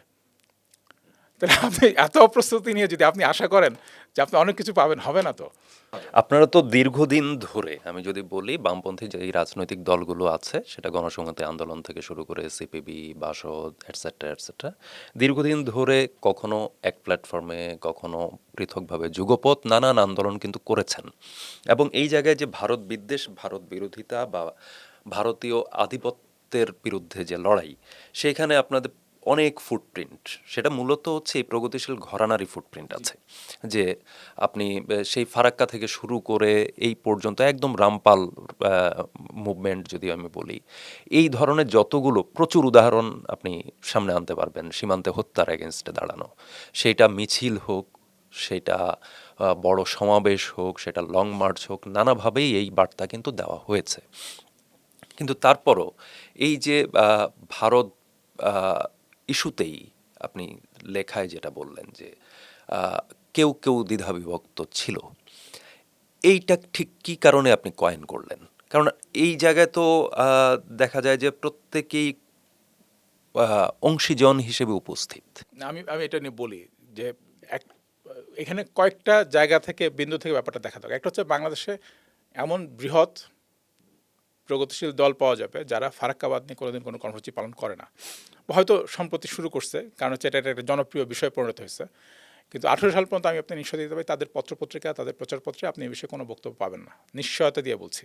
এক, তার মানে বাংলাদেশের প্রধান পরিবেশগত সমস্যা নিয়ে তাদের কোনো বক্তব্য নাই, কারণ হচ্ছে ওইটার সাথে প্রতিবেশী রাষ্ট্রের সম্পর্ক, প্রতিবেশী রাষ্ট্র নিয়ে কথা বললে তাদের বিবেচনায় মুক্তিযুদ্ধ নিয়ে কথা বলা হয়। প্রগতিশীলতা এভাবে ক্ষুণ্ণ হলে খুব বিপজ্জনক। দ্বিতীয়ত যেটা গুরুত্বপূর্ণ সেটা হলো, আমি আমার লেখায় যেটা করছি যে দেখেন যে প্রগতিশীলরা যে আন্দোলনগুলো গড়ে তুলছে, তেলগাছের আন্দোলন, লং মার্চ হচ্ছে, রামপাল হচ্ছে, এগুলো প্রধানত অর্থনীতিবাদী চরিত্রের আন্দোলন। এই আন্দোলনগুলোর রাজনৈতিক তাৎপর্য আছে, কিন্তু এগুলো প্রধানত রাষ্ট্র ক্ষমতা দখল করা আন্দোলন নয়। এই আন্দোলনের কারণে দুজন দলহীন ব্যক্তি, শেখ মোহাম্মদ শহীদুল্লাহ এবং অধ্যাপক আনু মোহাম্মদ, তাদের নেতৃত্বে পরিচালিত হচ্ছে। বামপন্থী রাজনৈতিক দল, প্রগতিশীল রাজনৈতিক দল, আরও নানান সামাজিক সংস্কৃতি তারা ওখানে কাজ করে। কিন্তু আগে যে কথাটা বললাম যে আপনি যদি ফ্যাসিবাদের বিরুদ্ধে লড়াই করতে চান, মানে 18 সালের পরে আপনি দেখেন যে খনিজ সম্পদ রক্ষার যে জাতীয় আন্দোলন গড়ে উঠছিল, তার হঠাৎ করে কর্মসূচিহীন হয়ে পড়ল, তারা আসলে হঠাৎ করে প্রায় বিলুপ্ত হয়ে গেল। অনেকেই অধ্যাপক আনু মোহাম্মদকে, আনু ভাইকে গালি দেন, আমি দেই না, এটা ওনার দায় না। এটা হচ্ছে 18 সালের ওই ভয়াবহ নির্বাচনটার পরে সকল উপলব্ধি করলো যে এই দেশে আপনি কথা বললে আপনি হাঁটুতে পুলিশ গুলি করবে, এই দেশে বেশি বাড়াবাড়ি করলে আপনি গুম হয়ে যাবেন, আপনি ক্রস ফায়ারে পড়বেন। তাইলে যেখানে এইরকম পরিস্থিতি, আপনি কোনো আন্দোলন তো বিজয় হতে পারবেন না। তা আপনার সুন্দরবন নিয়ে কথা বলে লাভ কি, রামপাল নিয়ে কথা বলে লাভ কি? সেটা তো একটা ফলে ডিপ্রেশনের। হ্যাঁ, এই ডিপ্রেশনটা আপনি খেয়াল করেন, এই ডিপ্রেশনটার সাথে সম্পর্ক হচ্ছে তখন আপনার একটা মাত্র কর্তব্য থাকে যে রামপাল টামপাল সব হবে। আগে আমার দরকার হচ্ছে যে ফ্যাসিবাদ এইভাবে মানুষকে নিপীড়ন করে তার বিরুদ্ধে একটা জাতীয় ভিত্তিতে একটা যুক্ত ফ্রন্ট গড়ে তোলা, যে আমি ফ্যাসিবাদের বিরুদ্ধে লড়াই করব, এবং একদম পরিষ্কার যে বাংলাদেশে অগণতান্ত্রিক কায়দায় আর একদিনও সরকারকে আমি থাকতে দেবো না, এই সরকারকে অবৈধ ঘোষণা করব। কিন্তু এই জায়গায় এইটা যদি আপনি না করেন, আপনি যত ছোট ছোট আন্দোলন করেন না কেন, মানুষের মনোযোগ, মানে আমি নিজে তো সুন্দরবনের প্রচারপত্র নিয়ে দোকানে দোকানে গেছি, আমাকে লোকজন বলতেছে যে ভাই এই নির্বাচন 14 সালে গেল, 18 সালে নির্বাচনের পরও আর মানে তো কিসের সুন্দরবন আর কিসের ফারাক্কা, আগে ভাই সরকার হটান। কারণ হচ্ছে যে সে তো ক্ষমতা দখল করে আছে, সে তো জীবনে ছাড়বে না। 40 সাল আপনি জানেন বলতে, 41 সাল, কেউ 50 সাল, কেউ 42 সাল পর্যন্ত তাদের জন্য বরাদ্দ করে রাখছে, আমেরিকা তার পিছনে, ভারত তার পিছনে। ফলে আপনি ওখানে যদি ঐক্য ফ্রন্টের কথা না বলেন, তাহলে আপনি ওই রাজনীতিতে কেউ না, এবং ফলে তাদের অনেক বীরত্বপূর্ণ অবদান আছে। কিন্তু আমি বলবো যে ওই যে প্রধান রাজনীতিটা নির্মাণ করা, এটার ক্ষেত্রে তারা একদম ভূমিকা এই জায়গায় আমি যদি বলি যে এই প্রগতিশীল ঘরানার, আপনি আনু মোহাম্মদ বললেন, প্রকৌশলী শহীদুল্লাহ, এই যে ওনাদের আবার এক ধরনের অভিজ্ঞতা আছে যে যে যায় লঙ্কায় সেই হয় রাবণ। তাহলে জাতীয় স্বার্থটা আসলে কে দেখবে? মানে ক্ষমতায় গিয়ে আমি বদল করব, আমরা তো ক্ষমতায় গিয়ে বদলের যেই প্রক্রিয়াগুলো, সেটা তো তাদের 90-এর অভিজ্ঞতা খুব টাটকা। হ্যাঁ, এখানে একটা ছোট একটা উদাহরণ দিই, যে যায় লঙ্কায় সে হনুমান, কথাটা সত্য। কিন্তু আপনি খেয়াল করেন শেখ হাসিনার আমলে ওসমানী উদ্যানে আন্দোলন সফল হয়েছিল 96 থেকে 2001 তাদের সমলে। আওয়ামী লীগের এই গতবারের প্রথম আমলও 14 নির্বাচনের আগে শেখ হাসিনার প্রথম মেগা প্রকল্প কি ছিল আপনার মনে আছে? আরিয়াল বিলে বিমানবন্দর নির্মাণ করতেছে না, স্থানীয় মানুষ সেই আন্দোলন ধ্বংস করে দিচ্ছিল, 4 জন পুলিশ মারা গেছিলেন ওখানে। সিরাজ ইসলাম চৌধুরীর বিরুদ্ধে খুনের মামলা করছিলেন আওয়ামী লীগের। কিন্তু 14 সালের পরে আপনি একটা আন্দোলনের নাম বলেন যে আন্দোলন বিজয়ী হচ্ছে।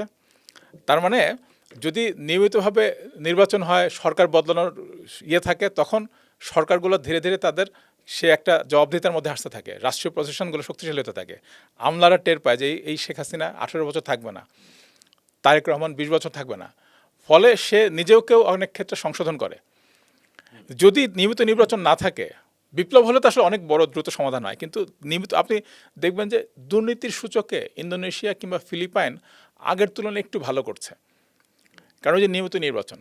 বা বহু দেশে আসলে মানে কিছু না কিছু, আমি কালকে ক্ষমতা হারাতে পারি, Right, এই শঙ্কা হ্যাঁ। থেকে সে কিছুটা জবাবদিহির আওতায় আসে। আমাদের দেশে তো মানে যখন সে স্থায়ী যে আমি হাসিনা যাব না যতদিন প্রাণ আছে, ততদিন পর্যন্ত আপনি আর কোনো আন্দোলনে সফল হতে পারবেন না। এই উপলব্ধিটা আসলে এই জাতীয় কমিটিতে তরুণদের অংশগ্রহণ কিংবা যারা স্বতঃস্ফূর্ত মানুষ, এমনকি রাজনৈতিক কর্মীদের, তারা উৎসাহ হারায় ফেলতেছে, না আমি এখানে কেন যাব। ফলে তখন কিন্তু আরও বেশি মানে আমার সাথে জোনায়েদ সাকির একটা আলাপ মনে আছে যে সাকিব ভাই বলতেছেন যে উনি 16-17 সাল থেকে চেষ্টা করছেন যে একটা ঐক্য ফ্রন্ট, কারণ 14 সালের পরে পরিষ্কার বোঝা যাচ্ছে আমাদের এটা করবে, ফলে বিরোধী রাজনৈতিক দলগুলোকে একটা ঐক্য ফ্রন্ট করার। সাকিব একদিন বলতেছেন যে জাতীয় কমিটিতে অচিরেই লোকজন নাই হয়ে যাবে, আমরা গায়গত দিক খেটে কাজ করার চেষ্টা করবো, কারণ একটা একটা করে গ্যাস ক্ষেত্র ইজারা দিয়ে দিচ্ছে, নানান রকম মানে বিদ্যুতের দাম বাড়াচ্ছে, এই কী বলে রেন্টিং, ওটা কী বলবো এটাকে, কুইক রেন্টাল, নানান প্রকল্প নিচ্ছে, লুটপাট হচ্ছে, বিরোধিতা আমাদের করতে হবে, কিন্তু রাজনৈতিকভাবে যদি সংগঠিত করতে না পারি, এইখানেও লোকে বুঝবে যে কুইক রেন্টাল হোক আর যাই হোক, এটা তো লাভ নাই আন্দোলনটা করে। এই অনুভূতিটা কিন্তু বিপজ্জনক।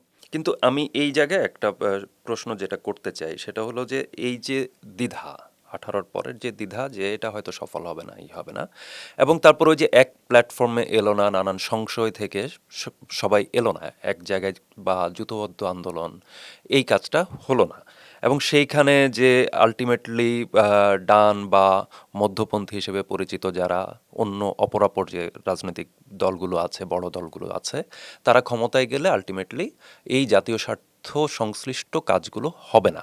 সেটা কি অনেকটাই সামনে এলো না মার্কিন বাণিজ্য চুক্তির মধ্য দিয়ে? সেটা কি অনেকটাই এই মার্কিন চুক্তি নিয়ে আমাদের প্রগতিশীলদের সংসদের বক্তব্য অনুপস্থিত থাকার মধ্য দিয়ে সামনে এলো না? এইটা আসলে এতক্ষণ ধরে আমরা যে আলোচনা করছি তার থেকে এটা একদমই ভিন্ন বিষয়। হ্যাঁ, এবং এটা খুব গুরুত্বপূর্ণ যে এখানে বিদেশি বহুজাতিক কোম্পানি বলেন, সাম্রাজ্যবাদী প্রতিষ্ঠানগুলো বলেন, তারা এই দেশের সকল সম্পদ গ্রাস করার চেষ্টা করে বলেন, আমাদের অর্থনৈতিক নীতির উপর নিয়ন্ত্রণ প্রতিষ্ঠা করার চেষ্টা করবে, এটা তারা করবে। আমাদের কাজ হচ্ছে এটাকে যথাসম্ভব প্রতিরোধ করার চেষ্টা করা। তাহলে আপনি যখন সমাজে প্রগতিশীল শক্তিগুলো যত শক্তিশালী থাকবে, কথার কথা বিবিএনআর গ্যাস ক্ষেত্র থেকে গ্যাস রফতানির চেষ্টা করেছিল বিএনপি 2003 বা 2 সালে, তো তার ওই যে দ্বিতীয় দফায় সে যখন ক্ষমতা এসেছিল, জনগণের আন্দোলনের মুখে কিন্তু সেই রফতানির চেষ্টা বন্ধ হয়েছিল। টাটাকে অর্ধেক দামে গ্যাস দেওয়ার ছিল, যে বাংলাদেশের ইস্পাত কোম্পানি যা পায় তার অর্ধেক দামে টাটা পাবে, আন্দোলনের মুখে সেটা। তার মানে জনগণের যে তুলনামূলক ভারসাম্য, তার আন্দোলন করার সামর্থ্য, এটা খুব গুরুত্বপূর্ণ। এবং এইটা আমি বলবো যে অনেকাংশে এই 18 সালের পর থেকে অনেকাংশে একদম ক্রমহ্রাসমান। কিন্তু নিশ্চিতভাবে মানে যেমন অন্তর্বর্তী সরকার আমল থেকেই আমরা এই যে আমাদের একটা মাত্র গুরুত্বপূর্ণ বন্দর চট্টগ্রাম বন্দর, তার প্রধান টার্মিনালটা ইজারা দেওয়া নিয়ে, এটা মার্কিন প্রতিষ্ঠান হোক, এটা আবুধাবি দুবাইয়ের প্রতিষ্ঠান হোক, আমরা বিরোধিতা করি। আমরা যে চুক্তি মার্কিন যুক্তরাষ্ট্রের সাথে বাণিজ্য চুক্তি অন্তর্বর্তী সরকার করলো, এটা বিরোধিতা করি, এবং শেষ সময় যেটা করলো সেটা অত্যন্ত ন্যাক্কারজনক। এবং এই বিরোধিতার জন্য আসলে একভাবে যৌথ এবং ঐক্যবদ্ধ আন্দোলন সংগ্রামটা প্রয়োজন। এই আমরা যদি বলি যে এই বছর যে নির্বাচন, কিন্তু একই সাথে মনে রাখতে হবে যে এই আন্দোলন সংগ্রামটা যৌথভাবে প্রয়োজন, এবং এটা নির্বাচনের আগ পর্যন্ত বিএনপির সাথে যে ঐক্যের প্রশ্ন ছিল তার সাথে কিন্তু এটার সাথে পার্থক্য হচ্ছে, এখন একটা নির্বাচিত সরকারের বিরুদ্ধে আমাদেরকে এই বিষয়গুলো নিয়ে আন্দোলন করতে হবে, কথা বলতে হবে।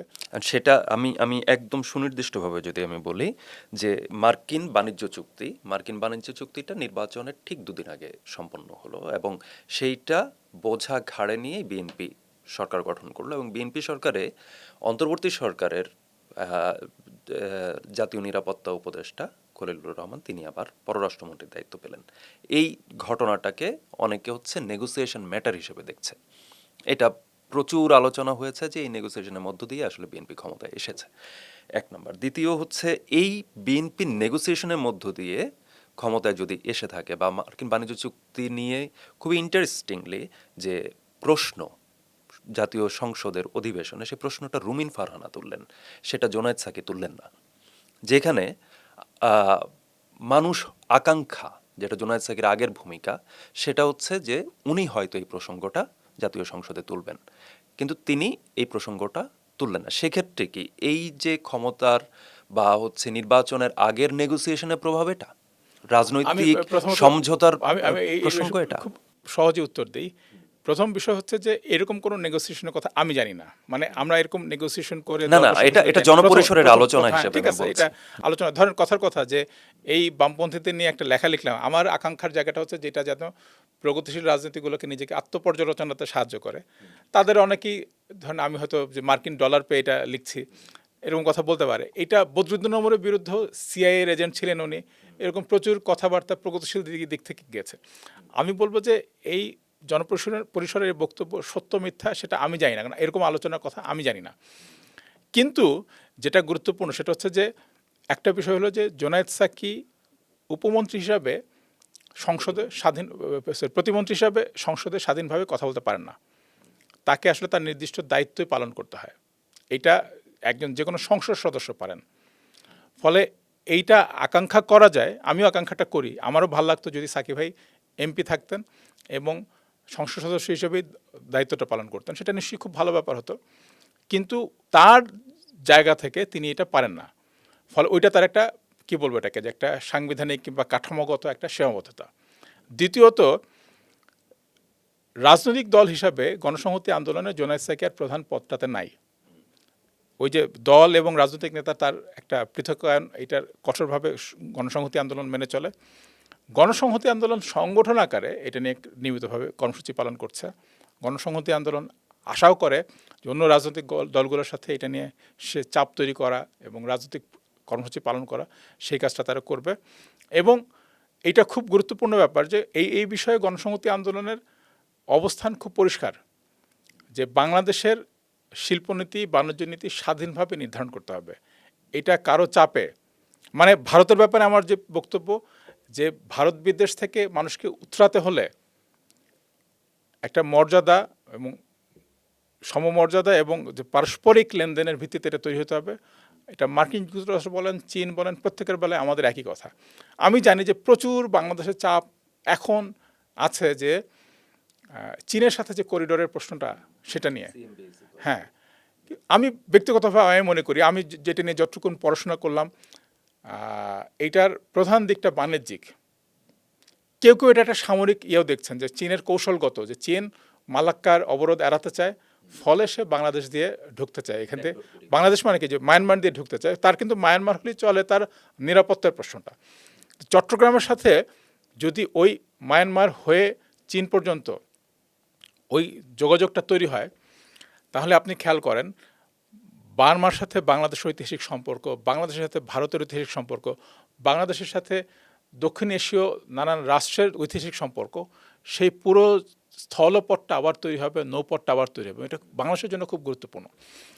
রাজনৈতিক প্রতিষ্ঠান হিসাবে আমি মনে করি যে এই বিষয়গুলো নিয়ে আমাদের খুব গুরুত্ব দেওয়া দরকার। মানে আমরা যত বেশি মুক্ত হতে পারবো, যুক্ত হতে পারবো। মার্কিন যুক্তরাষ্ট্রের অধীনে থাকা মানেই হচ্ছে সে আপনার করে দেবে, তুমি চীনের সাথে এটা করতে পারবে না, তুমি অমুকের সাথে এটা করতে পারবে না। এটা তো ভয়াবহ। কিন্তু অন্য একটা দিক খুব গুরুত্বপূর্ণ, আমি এটা বলবো যে এটা আরেকটা ছোট গল্প বলি আপনাকে। এটা আমার ধারণা যে গল্পটা দর্শকদের খুব কাজে লাগবে। বছর 10 আগে বসনিয়া হার্জেগোভিনা, সেখানকার এক আন্দোলনের এক নেতা, যিনি বসনিয়াতে ব্যাপক পরিবেশ দূষণ হচ্ছে এর কারণে, কয়লা ভিত্তিক বিদ্যুৎ প্রকল্পের কারণে। আপনি জানেন যে চীন একটা সময়সীমা নির্ধারণ করেছে এবং তারা বলছে যে ওই সময়ের আগেই তারা এটা করতে পারবে, যে প্রথমে বেইজিং, তারপর আস্তে আস্তে গোটা চায়না থেকে 40 সালের মধ্যে তারা সমস্ত কয়লা ভিত্তিক বিদ্যুৎ কেন্দ্র সরায় নেবে। এগুলো তারা কোথায় বসাইছে? এটা তারা বাংলাদেশের নানান জায়গায়, এই বসনিয়াতে বা দুনিয়ার নানান জায়গায় আসলে এগুলোকে আবার তারা পুনরফতানি করছে। তো বসনিয়ার ওই আন্দোলনটা সময়টাতে ডয়চে ভেলে সাংবাদিক যখন তাকে জিজ্ঞেস করলো, মানে আন্দোলনের প্রধান নেতাকে, মানে যেহেতু তারা জার্মান এবং জার্মান স্বার্থ আবার চীনা স্বার্থের বিরুদ্ধে, তো উনি তাকে প্রশ্ন করছেন যে তাহলে চীন এই খারাপ কাজটা করছে, তাই না? তখন ওই আন্দোলনের নেতা এটা বললেন যে দেখো, আমি ওই চীনের যে এখানে রাষ্ট্রদূত, তাকে বললাম যে তোমরা চীন থেকে তুলে নিতেছো কয়লাভিত্তিক বিদ্যুৎ কেন্দ্র আমাদের দেশে কেন বসাইতেছ? তখন চীনের রাষ্ট্রদূত আমাকে পরিষ্কার করে বললেন যে আমরা তোমাদের রাষ্ট্রপতির কাছে, তোমাদের সরকারের কাছে, মন্ত্রণালয়ের কাছে কয়লা বিদ্যুৎ প্রকল্পেরও টাকা কত লাগবে, কি খরচ সেটা দিছি। আমরা সৌর বিদ্যুতেরও খরচ কিরকম হবে, কি টাকা লাগবে, বিষয় আসে কি, মানে টেকসই জ্বালানির প্রপোজাল দুটাও দিছি। এইটাতে তারা লাভ দেখছে বেশি, এটা তারা করছে। এটা আমাদের না, তোমার সরকারকে তুমি জিজ্ঞেস করো। পরিষ্কার করে মনে রাখতে হবে যে সাম্রাজ্যবাদকে বাংলাদেশে যদি ঠেকাতে হয় তাহলে আমাদের সরকারকে জবাবদিহিতার মধ্যে আনতে হবে, তাকেই সবসময় পরিষ্কার করতে হবে। আমি পরিষ্কার করে বলে রাখি যে আমরা বিএনপির সাথে একটা ঐক্যজোটে আছি একটা ঐতিহাসিক কারণে। মানে আমাদের কাছে এটা মনে হচ্ছিল যে প্রথমত ফ্যাসিবাদ বিরোধী আন্দোলন সংগ্রামের ধারাবাহিকতায় আমরা এই একটা ঐক্য করতে বাধ্য হলাম, বাকি কেউ অনুপস্থিত ছিল বলে। যদি আমরা সবাই মিলে করতে পারতাম এই ঐক্যটা, নির্বাচনের আগে ফ্যাসিবাদের পতনের পরে আমি নিশ্চিত যে আমরা চেষ্টা করতাম একটা তৃতীয় বলয় তৈরি করার জন্য, দ্বিতীয় একটা বলয় তৈরি করার জন্য। সেটা হয় নাই। কিন্তু এই নির্বাচনের আগে আসলে বাংলাদেশে আপনি খেয়াল করেন যে বাংলাদেশের উগ্রপন্থীরা বা ডানপন্থীরা কত আত্মবিশ্বাসী ছিল যে তারা সরকার গঠন করতে যাচ্ছে। আরও অনেকগুলো কারণ সাথে, মানে একটা আন্দোলন সংগ্রামে আপনি যার সাথে আন্দোলন করলেন তার ধারাবাহিকতায় আপনাকে একটা ঐক্যবদ্ধ নির্বাচনও করতে হচ্ছে, এবং আমরা আমাদের নিজেদের মার্কাতেই নির্বাচনটা করেছি। এক, দুই হচ্ছে যে আমাদের মধ্যে একটা খুব প্রশ্ন ছিল যে এইরকম একটা সংকটজনক মুহূর্তে যেখানে ডানপন্থীরা খুবই, আমরা এখন যত সহজে বলতে পারতেছি না যে ওরা মাত্র এই কটা আসন পাইলো, নির্বাচন আগের দিন আমরা এটা বলতে পারছিলাম না। নির্বাচন এক সপ্তাহ আগে, মানে আপনি তাদের অনেক মানুষের অন্তর্বর্তী সরকারের একজন দুজন সদস্যরও আত্মবিশ্বাস দেখে আপনি বুঝবেন যে তাদের আসলে ভাবনা আশাবাদ অনেক বেশি ছিল। এবং আমি এটা আবারও বলি যে গত 15 বছর ধরে বয়ান নির্মাণ করছে ডানপন্থীরা, বাংলাদেশের জনগণ ডানপন্থী না, সেটা তো এখন আমরা জানি। ওই অস্পষ্ট সময়টাতে আমাদের মনে ছিল যে যত কম বিভাজন করা যায়, অন্তত প্রগতিশীলদের সাথে উদারপন্থীদেরও ন্যূনতম একটা জায়গা আমরা আসতে পারি। এবং বিএনপির সাথে আমাদের ওই আলোচনাই ছিল যে তারা জুলাই চার্টারের এই জিনিস তারা মেনে নেবে, তারা সংবিধান সংস্কারের এই জিনিস মানবে, এবং তাদের সাথে ওইভাবেই আমাদের এখন পর্যন্ত ঐক্যের শর্ত ওইটাই যে বাংলাদেশের এই মৌলিক শর্তগুলো, এই সংস্কারগুলো প্রয়োজন, সেই মৌলিক সেটা না হলে নিশ্চয়ই আমরা এই ঐক্যে থাকবো না। এটা যদি তারা করতে আমি এই প্রসঙ্গে আরেকটি যেই জাতীয় সংসদ ঘিরে আরেকটি প্রশ্ন আমি করব, সেটা হলো যে ব্রাহ্মণবাড়িয়ার ইস্যু এবং সেটা বনলতা এক্সপ্রেসের প্রদর্শনী প্রসঙ্গে একই ঘটনা, যে বনলতা এক্সপ্রেস প্রদর্শন করা যাবে কি যাবে না এই নিয়ে একটা বিষয় ঘটলো এবং শেষ পর্যন্ত করা যায়নি। সেটা নিয়ে ওখানকার সংসদ সদস্য এবং প্রতিমন্ত্রী আছেন, আমরা সবচেয়ে বেশি প্রত্যাশা যেটা ছিল যে তিনি হয়তো কথা বলে উঠবেন, কিন্তু সেখানেও আমরা তাকে সেভাবে আমরা বক্তব্য দিতে সেভাবে আমরা দেখিনি, বা সেইভাবে তিনি আসলে সামনে থেকে আসেননি। শুরুতে প্রসঙ্গটা কিন্তু আবারও সেই ব্রাহ্মণবাড়িয়া অঞ্চলেরই আরেক সংসদ সদস্য রুমিন ফারহানা তুললেন। এই যে জায়গাটা, মানে কোনো জায়গায় কি আসলে কোনো দ্বিধা কাজ করছে, যে কারণে এটা তো তিনি প্রসঙ্গটা তুলতেই পারতেন বা একটা কড়া বার্তা দিতে পারতেন বা পাশে দাঁড়াতে পারতেন। এই জায়গাটা মানে গণসংহতি এটাকে কিভাবে দেখে? এটা নিয়ে আমরা মানে মানে ব্যক্তিগতভাবে আমি অনেকগুলো লেখা লিখছি। গণসংহতি আন্দোলনের পক্ষ থেকে নানানভাবে বার্তা দেওয়া, কর্মসূচি পালন করা এটা হচ্ছে, এবং আমি আপনাকে নিশ্চিত বলতে পারছি না এই বিষয়ে আমার একটু হচ্ছে, কিন্তু আমার ধারণা যে ওটার একটা প্রদর্শনী ওখানে হয়েছে, এই ছবিটার, বনলতা এক্সপ্রেস ছবিটা একটা প্রদর্শনী সেখানে হয়েছে। কিন্তু যেটাকে বলা যায় যে মানে আমি বরং বলবো যে আমাদের রাজনৈতিক শক্তিগুলোর ডানপন্থীদের মোকাবিলায় আরও স্পষ্ট হওয়া দরকার।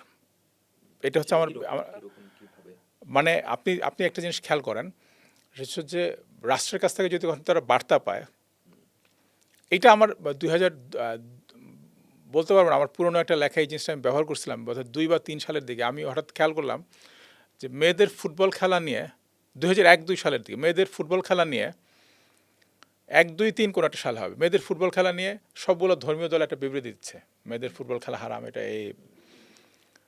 মেয়েদের টেনিস খেলা নিয়ে তাতে কোনো বক্তব্য নেই। ওই সময় একটা মেয়েদের টেনিস টুর্নামেন্ট হচ্ছিল ঘটনাক্রমে। তা আমার কাছে এটা খুব লাগলো, যেটার মধ্যে কিন্তু একটা শ্রেণীগত ব্যাপার আছে, যে মানুষের এই জায়গাতে তারা ধর্মীয় অনুভূতিতে আঘাত করার চেষ্টা করে, আর ওই শ্রেণীর ওইখানে কি ঘটছে এটা নিয়ে তারা আসলে কথা বলার সাহসও করে না। অন্তর্বর্তী সরকারের আমলেও খেয়াল করেন যে মেয়েদের খেলা নিয়ে একটা তারা কিন্তু ব্যাপক ঝামেলা তৈরি করছিল, খেলা বন্ধ করে দেওয়া হয়েছে। ইউনূস সাহেব মাজারে হামলা ঠেকানোর আদৌ কোনো চেষ্টা করেননি, কিন্তু খেলা কিন্তু চলছে। কারণ হলো এটা একটা আন্তর্জাতিক মহলে বিরাট একটা প্রশ্ন তৈরি করবে। এবং ইউনূস সাহেব তার যেহেতু দেশের ভিত্তির চাইতে আন্তর্জাতিক ভিত্তিটা গুরুত্বপূর্ণ, তো ফলে মেয়েদের খেলাটা চলছে এবং রাষ্ট্র যখন বার্তা দিল ঠিকই ওই জিনিসটা হলো। তো এখন বহু ক্ষেত্রে যেটা ঘটে যে স্থানীয়ভাবে একটা মৌলবাদী শক্তি যদি এত গভীরভাবে শিকড় বাকড় মেলে থাকে, তাহলে সেটা অনুসন্ধান করা, সেটাকে বোঝার চেষ্টা করা এবং সেটাকে প্রশমিত কীভাবে করা যায়। এবং আমি এই বিষয়ে আবার আরেকটা পাশাপাশি অন্য একটা কথা বলবো, এটা খুব গুরুত্বপূর্ণ যে বাংলাদেশে মৌলবাদী প্রশ্নটাকে কিভাবে আপনি ডিল করবেন, এটা নিয়ে কীভাবে আপনি কথা বলবেন, এটা খুব গুরুত্বপূর্ণ একটা প্রশ্ন। কারণ আমরা গত 18 বছরে মৌলবাদকে ডিল করার নামে ভয়াবহ সব মানবাধিকার হরণ এবং নিপীড়ন ঘটছে। ভয়াবহ, আপনি খেয়াল করেন যে ওই আমলটাতে একটা জিনিস ঘটলো যে মানে আমার কাছে মনে হয় যেটা বনরত এক্সপ্রেসের চাইতেও গুরুত্বপূর্ণ। বনরত এক্সপ্রেসের এই প্রদর্শনী বন্ধ, এটাও গুরুত্বপূর্ণ একটা ঘটনা। কিন্তু আরও বড় ব্যাপার হলো যে আমরা মানে তাদেরকে একটা মজলুম যে ভাবমূর্তি তৈরি করে দিচ্ছি।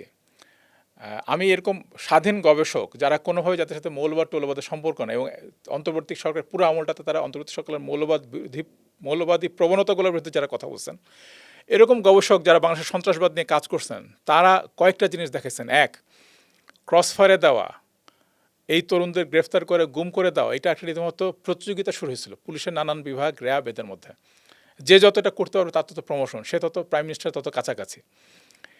এইটা বহু তরুণের মধ্যে কিন্তু আবার একটা পাল্টা ক্ষোভ তৈরি করছে। আপনি খেয়াল করবেন যে তরুণকে যে নামে আপনি চিহ্নিত করে তাকে পেটাবেন, ওই নামে সে আপনাকে ফাইট করবে। মানে আপনি যদি তার মৌলবাদী হিসেবে চিহ্নিত করেন, তার সে ওইটাই ঘটবে, যে কারণ সে একটা মজলুম ইয়েটা পায়। তো আমি বলবো যে মৌলবাদকে ব্যাটেল করার জন্য আপনাকে খুবই সূক্ষ্ম এবং প্রয়োজনে কৌশলী হতে হবে, কিন্তু সেটার মধ্যে যেন আপনি যেন আপোষ বা ছাড় দেওয়ার কোনো সুযোগ আপনি না রাখেন। এই যে গত কয়েকদিন ধরে চারুকলাতে অসাধারণ একটা কর্মসূচি পালন হচ্ছে, আপনি হয়তো দেখছেন। তো এইটা নাগরিকদের মধ্যে বিপুল পরিমাণে একটা মানে প্রশংসা এবং একটা বহুদিন পরে অসাধারণ বিনিয়োগের বা বিনোদনের একটা পরিসর কিন্তু তৈরি করছে। বিনিয়োগও বটে। বিনোদন যেখানে বাণিজ্য, সেখানে তো সব কিছুতেই টাকা লাগে। আমি ধরেন বইয়ের ব্যবসাতে যদি যুক্ত, আমি তো জানি যে বইয়ে যদি আরও বেশি ব্যবসা হতো এটা বাংলাদেশের জন্য ভালো হতো, এটা খারাপ কিছু হতো না। কিন্তু গুরুত্বপূর্ণ যে ওইটার মধ্য দিয়ে নেতিবাচক দমনমূলক সংস্কৃতি তৈরি হয় নাকি আসলে মানুষের মধ্যে মুক্ততা, উদারতা তৈরি হয়, এটা হচ্ছে গুরুত্বপূর্ণ। তো আমি মনে করি যে বিএনপির জন্য অত্যন্ত বুদ্ধিমানের কাজ হবে তারা যদি আত্মসমর্পণ না করে এবং ধীরে হোক। বহু ক্ষেত্রে আপনি কিন্তু সোজাসুজি মৌলবাদের একটা সমস্যা হলো, আপনি যদি সোজাসুজি এটাকে মারামারি করতে চান, তাহলে আপনি পাল্টা মার খাবেন, কারণ যে অনুভূতিতে আঘাত করার মতো একটা ব্যাপার। কিন্তু আপনি যদি কৌশলী হন, আপনি 6 মাস 1 বছর সময় নেন, আপনি সেখানে একটা সাংস্কৃতিক প্রেক্ষাপট নির্মাণ করেন, আপনি এটা করতে পারবেন। আমি এখন আবার একটু জুলাই প্রসঙ্গে একটু যাব। জুলাই মাস চলছে এবং সামনেই গণ অভ্যুত্থানের পূর্তি আসছে। তো জুলাইকে বিশেষত একটু আগে আমরা আলাপ করলাম যে মার্কিন বাণিজ্য চুক্তি বা বন্দরের প্রসঙ্গে আপনি বললেন, ডিপি ওয়ার্ল্ডের ইস্যু আসলো। এই যাবতীয় বিষয়গুলোকে ঘিরে অনেকে এটাকে কালার রেভলিউশন বলছে, কেউ শ্রাবণ বিপ্লব বলছে, কেউ মনসুন রেভলিউশন বলছে। আপনার মতে এটা কি? এটা নিয়ে আমি বলবো যে নুরুল কবির ভাই, মানে আমি অসাধারণ মানুষটার ব্যাপারে তাকে আমি ভালোবাসতাম, কিন্তু এখন তার প্রতি শ্রদ্ধা একটা অনেক উঁচু জায়গায় গেছে। ওই আমি বলি যেটাকে দঙ্গলের রাত, ডেইলি স্টার, প্রথম আলো, ছায়ানট পড়ানোর রাতে সাংবাদিকদের যেভাবে বের করে আনার ইয়েতে রাখলেন, এটা অসাধারণ একটা মানে অতিমানবিক একটা ভূমিকা তার, এটা বলতে হবে। তো তার একটা কথা দেখলাম, আমি বক্তব্যটা শুনি না, কিন্তু ওই ফটো কার্ড নিয়ে তো কথা বলা সবসময় বিপজ্জনক, কিন্তু তার একটা কথা দেখলাম খুব ছড়াচ্ছে, যে এই যে লক্ষ লক্ষ তরুণ রাস্তায় এবং এই যে এত মানুষ ঘর ছাড়া হলো, মানে প্রাণ গেল, এইটা কেউ যদি মনে করে যে এটা টাকা খেয়ে করছে এই মানুষগুলা, তাহলে তার মতো আহাম্মক আর কেউ নাই।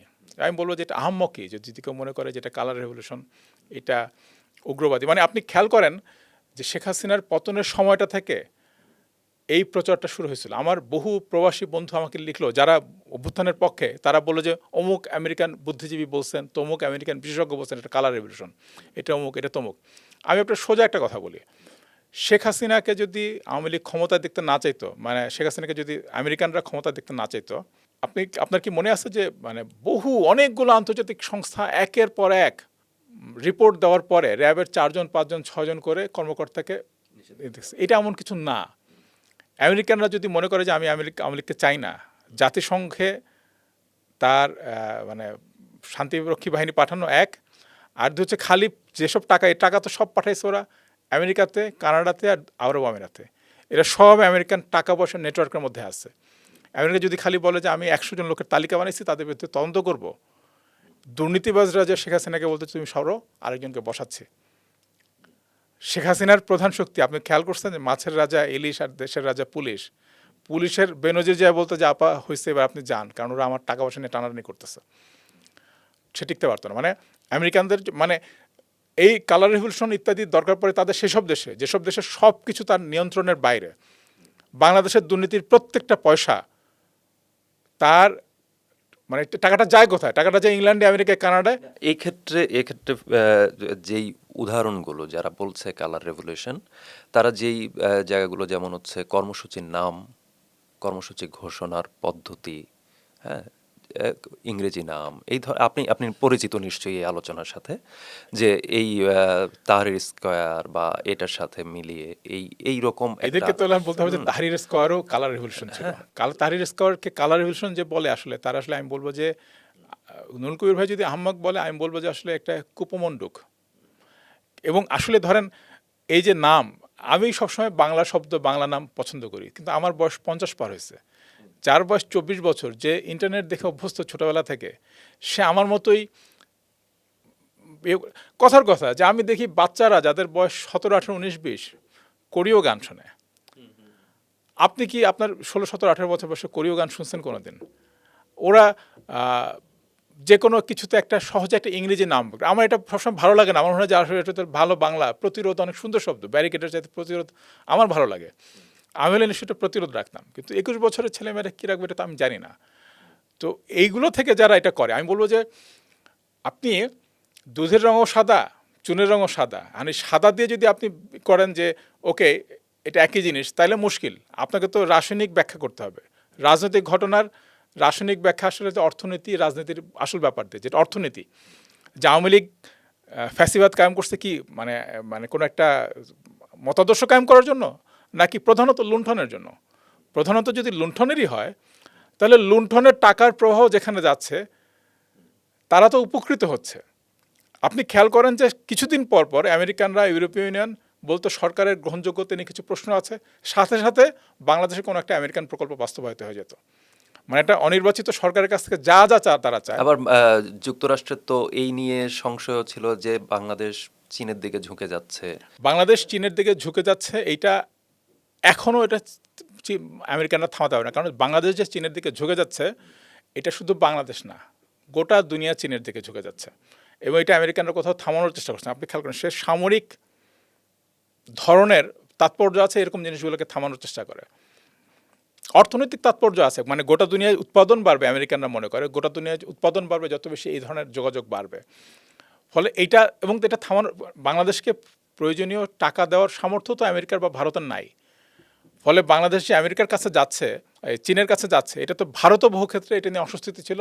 পরের দিকে এটা একটা স্বাভাবিক ব্যাপার হিসাবে, স্বাভাবিকভাবে বিষয় ধরে নিচ্ছে। এটা এখন কি আপনার মনে হয় যে নতুন যে সরকার আসছে, যদি এটা কালার রেভলিউশন হইতো, তারপরে সেই সরকার প্রথম কার কাছে গেল? সেক্ষেত্রে কি কালার রেভলিউশন হলে সেটা হয়তো, যদি এটাই তারই হয় যে কালার রেভলিউশনের শর্ত হলো যে চীন কাছ থেকে ঠেকাবো, তাহলে তো মালয়েশিয়া হয়ে চীনে যেত না, প্রথম তাহলে আমেরিকাতেই যেত, কিংবা যুক্তরাজ্যে যেত। এটা সম্ভবত বাংলাদেশের মানুষের মধ্যে যেই নিজের সক্ষমতা নিয়ে যে প্রশ্নটা, চিরাচরিত যে প্রশ্ন, যে সে একটা দ্বিধায় ভোগে, সে জায়গা থেকে কিনা। সেক্ষেত্রে আপনি বললেন যে আমেরিকা যদি চাইতো বা যুক্তরাষ্ট্র যদি চাইতো, তাহলে হচ্ছে অনেক আগেই শেখ হাসিনাকে বিদায় করে দিতে পারতো, চাপ প্রয়োগ করে হোক, তার অ্যাপারেটাসগুলো ব্যবহার করে। তো সেক্ষেত্রে গার্মেন্ট দিয়ে তারা চাপ দিতে পারতো, গার্মেন্ট দুর্নীতির টাকা দিয়ে তারা চাপ দিতে পারতো। দুর্নীতির টাকা দিয়ে চাপ দেওয়াটা আরো সোজা, কেউ বাইরে কেউ জানবেই না। শুধু 200 লোকের একটা তালিকা, তারা নিজেরা আলোচনা করবে একদিন। বাংলাদেশের দুর্নীতি পড়ানোর সাথে সাথে যে শেখ হাসিনার পরবর্তী টায়ারটাই যে শেখ হাসিনাকে বলবো আপনি চলে যান, কারণ ওরা আমাদের ধরবে। তো এই যে এই জায়গাগুলো নিয়ে আপনি নিজে লেখালেখি করেন। আমি একটু অন্য প্রসঙ্গে যাই এবার। আপনি লেখালেখি করেন, গবেষণাধর্মী কাজের সঙ্গে যুক্ত, প্রকাশনার সঙ্গে যুক্ত, আবার রাজনীতির সঙ্গে যুক্ত, দীর্ঘদিনের রাজনৈতিক জার্নি আছে। বুদ্ধিজীবী যেই জায়গা এবং অ্যাক্টিভিজম যে জায়গাটা, বুদ্ধিজীবীকে অ্যাক্টিভিস্ট হতেই হবে বা অ্যাক্টিভিস্টের বুদ্ধিবৃত্তিক কাজের সঙ্গে যুক্ত থাকতে হয়, কিন্তু আমি বলছি যে ইন্টেলেকচুয়াল বুদ্ধিজীবী অর্থে যেটা, একজন বুদ্ধিজীবী বাংলাদেশে আমরা দেখি যে কেউ হয়তো ভালো লিখছেন, গবেষণা করছেন বা করছেন, তখন তাকে প্রশ্নের মুখে পড়তে হয় যে তিনি তো এটা নিয়ে কথা বললেন না। তো এই বিষয়টা আপনি কিভাবে ফেস করেন, কিভাবে এটাকে হয় কি মোকাবিলা করেন? বাংলাদেশে আমরা যখন ছাত্র ছিলাম আমরাও এটা বুদ্ধিজীবীদের কাছে দাবি করতাম যে আপনি এই বিষয়ে বিশেষজ্ঞ, কিন্তু আপনি এটা নিয়ে কথা বলেন না কেন। আমি এই দাবিটা থেকে ইদানিং একটু সরে এসেছি যে মানে আমাদের আকাঙ্ক্ষা এরা তো সবাই পূরণ করতে পারবেন না। শুধু তাই না, একটা ব্যাপার হয় কি যে মানুষের সাহস এবং সেই কারণে বুদ্ধিজীবী সাহসও একটা সমাজের সামগ্রিক চর্চার ব্যাপার। সমাজ যদি নাগরিককে ক্রমাগত ছোটবেলা থেকে শিক্ষা দেয় যে সাহসী হও, প্রশ্ন করো, এইটা তোমার অধিকার, এইটা পুলিশ তোমার সাথে করতে পারবে না, এটা ভূমি অফিসে তোমার সাথে করতে পারবে না, তোমার এই অধিকার আছে সব জায়গাতে, এটা তুমি বুঝে নাও, তখন নাগরিকরা প্রশ্ন করতে থাকে এবং সাহস করতে থাকে, তার আইনি অধিকার বিষয়ে খুব সচেতন থাকে। আর বাংলাদেশে এমন একটা পরিস্থিতিটা, আপনি হাসপাতালে যান, এটা আপনি থানায় যান, এটা আপনি ভূমি অফিসে যান, সব জায়গাতে আপনি একটা নিপীড়িত মানুষ। ফলে আপনার মানে প্রশ্ন করতে তো যে সাহসটা তৈরি হয়, এইটা তখন হয় কি যে মানে সাহসী লোকদের আমরা ব্যতিক্রম হিসাবে ভাবি, এটা তো ঠিক না। নাগরিক ধারণাটাই তৈরি হয়েছে যে আমি একটা সদস্য, এই রাষ্ট্রের একটা সদস্য, এবং আমি সমানভাবেই কাজ করতে পারবো। তো আমাদের দেশে বুদ্ধিজীবীদের মধ্যে যেমন কথার কথা, সফা ভাই একটা সাহসী মানুষ ছিলেন, আখতার জৌনিলেস একটা সাহসী মানুষ ছিলেন, হুমায়ুন আজাদ একটা সাহসী মানুষ ছিলেন, কিন্তু এই সাহসের চর্চাটা অত্যন্ত কঠিন করে ফেলছে। আপনি সাহস করতে গেলে আপনাকে ইনকাম ট্যাক্সে ধরবে, আপনার আপনি সাহস করতে গেলে আপনাকে পুলিশে ধরবে, আপনি সাহস করতে আপনি ক্রস ফায়ারে পড়বেন। আমি নাম বলবো না, আমাকে একজন অত্যন্ত বয়স্ক বুদ্ধিজীবী, গুরুত্বপূর্ণ বুদ্ধিজীবী 2019 সালে আমি তাকে যখন বললাম যে আমাদের তো গুম খুন নিয়ে একটা কাজ করা দরকার, সেরকম একটা মানে সর্বজন শ্রদ্ধেয় মানুষ আমাকে বললেন যে আমাকে যদি র্যাব ধরে নিয়ে যায় তুমি আমাকে বাঁচাতে পারবা, আমি এরকম কোনো প্রোগ্রামে যেতে পারবো না। এটা কিন্তু উনি 14 সালের আগে বলতেন না, কখনো 14 সালের আগে সব প্রোগ্রামে তাকে পেতাম। তো একটা মানে অনেক ক্ষেত্রে ব্যক্তি হয়তো স্বচ্ছন্দ বোধ করে না, সে গবেষণা করতে স্বচ্ছন্দ বোধ করে, বহু ক্ষেত্রে কিন্তু এটার মধ্যে একটা অংশগ্রহণ করলে যে আমি কথা বলছি এটা নিয়ে আমাকে হ্যারাস করবে আরেকটা বিষয় নিয়ে, এই নিশ্চয়তা মানুষ চায় যে আমি তো ওইটা নিয়ে কাজ করছি না, আমি যেটা নিয়ে কথা বলছি সেটা ন্যায্যতা অন্যায্যতা নিয়ে বলো। এই পরিবেশটা কিন্তু সমাজে একদম দূর হয়েছে। আমি বরং আপনি অনুমতি দিলে আমি গল্প বেশি বলে ফেলতেছি, কিন্তু আরেকটা গল্প বলি।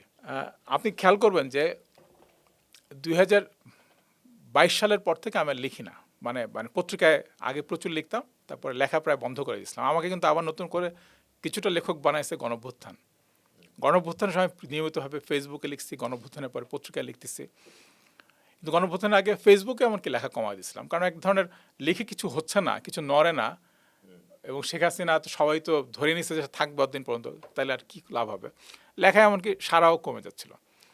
2টা পত্রিকা আমি সপ্তাহে 2টা কলাম লিখতাম, এবং একদিন আমি খেয়াল করলাম যে এই যে একটা পত্রিকা আমি লিখি ধরেন শুক্রবার, আর একটা পত্রিকায় লিখি মঙ্গলবার, বৃহস্পতিবার থেকে আর সোমবার থেকে আমার মাথা ধরা শুরু হয় কি লিখবো না, কি লিখবো ওটা বাদ দেন আপনি। একটা পত্রিকা আমার খুব পছন্দের ছোট ভাই, আর একটা পত্রিকা আমার পছন্দের বড় ভাই, কি লিখলে তারা বিব্রত হবে না, তার সম্পাদক তাকে বকা দেবে না, কি করলে কি হবে না, এই শব্দ সেই শব্দ, মানে একটা ভয়াবহ পরিস্থিতি, আমার একটা মাথা ধরা হয়, এবং অনেক কষ্টে, আমি একটা স্বতঃস্ফূর্ত লেখক কিন্তু অনেক কষ্টে একটা লেখার বিষয় বাছাই করতে, এটা মর্মান্তিক, মানে পারা যায় না, ফলে একটা মানসিক প্রতিক্রিয়া তৈরি হয়, মাথা ব্যথা করতে থাকে, মনে হয় লিখতে ইচ্ছা করতেছে না, এরকম একটা না লেখার অজুহাত তৈরি করতে থাকে শরীরটা। তো মাঝখানে ওই 2টা পত্রিকা, একটা পত্রিকা একদিন বললো যে ভাই আগামীকাল গণমাধ্যম দিবস, আপনি আমাদেরকে একটা লেখা দেন। তো আমি তখন ভাবলাম যে ঠিক আছে, একটা লেখা দিই, গণমাধ্যম দিবস, ফলে কোনো রাজনৈতিক লেখা না, কোনো মন্তব্য না, এটা একটা নম চমস্কির ওই যে একটা যৌথ লেখা যে আছে যে ম্যানুফ্যাকচারিং কনসেন্ট, সম্মতি উৎপাদন, সেটার যে ছাঁকনিগুলো, সেই ছাঁকনিগুলো একটা বিবরণ দিয়ে আমি একটা লেখা লিখলাম যে পুঁজিবাদী দুনিয়ায় আসলে নিপীড়ন বা বল প্রয়োগ করে না, এইভাবে ছাঁকনির মধ্য দিয়েই সাংবাদিকতাকে বা তথ্যের প্রবাহকে নিয়ন্ত্রণ করা যায়। ওইখানে একটা লাইন ছিল, বাক্য ছিল ওই লেখাটাতে, বাক্যটা হচ্ছে যে অবশ্য কোনো কোনো দেশে আয়কর বিভাগ ও পুলিশকে, গোয়েন্দা সংস্থাকে ব্যবহার করে গণমাধ্যমকে নিয়ন্ত্রণ করা হয়, মানে সম্পাদকদের নিয়ন্ত্রণ করা হয় আয়কর বিভাগ ও গোয়েন্দা বিভাগকে ব্যবহার করে।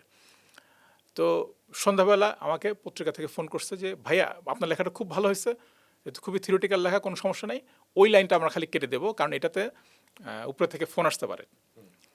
তাই আমি বললাম এই লাইনটাতে তো একটা খুবই চমৎকারকে ব্যাখ্যা করা হয়েছে আর বলা হয়েছে যে কোনো কোনো দেশে মানে এই একটা বাড়তি দুইটা জিনিসও ব্যবহার করা হয়।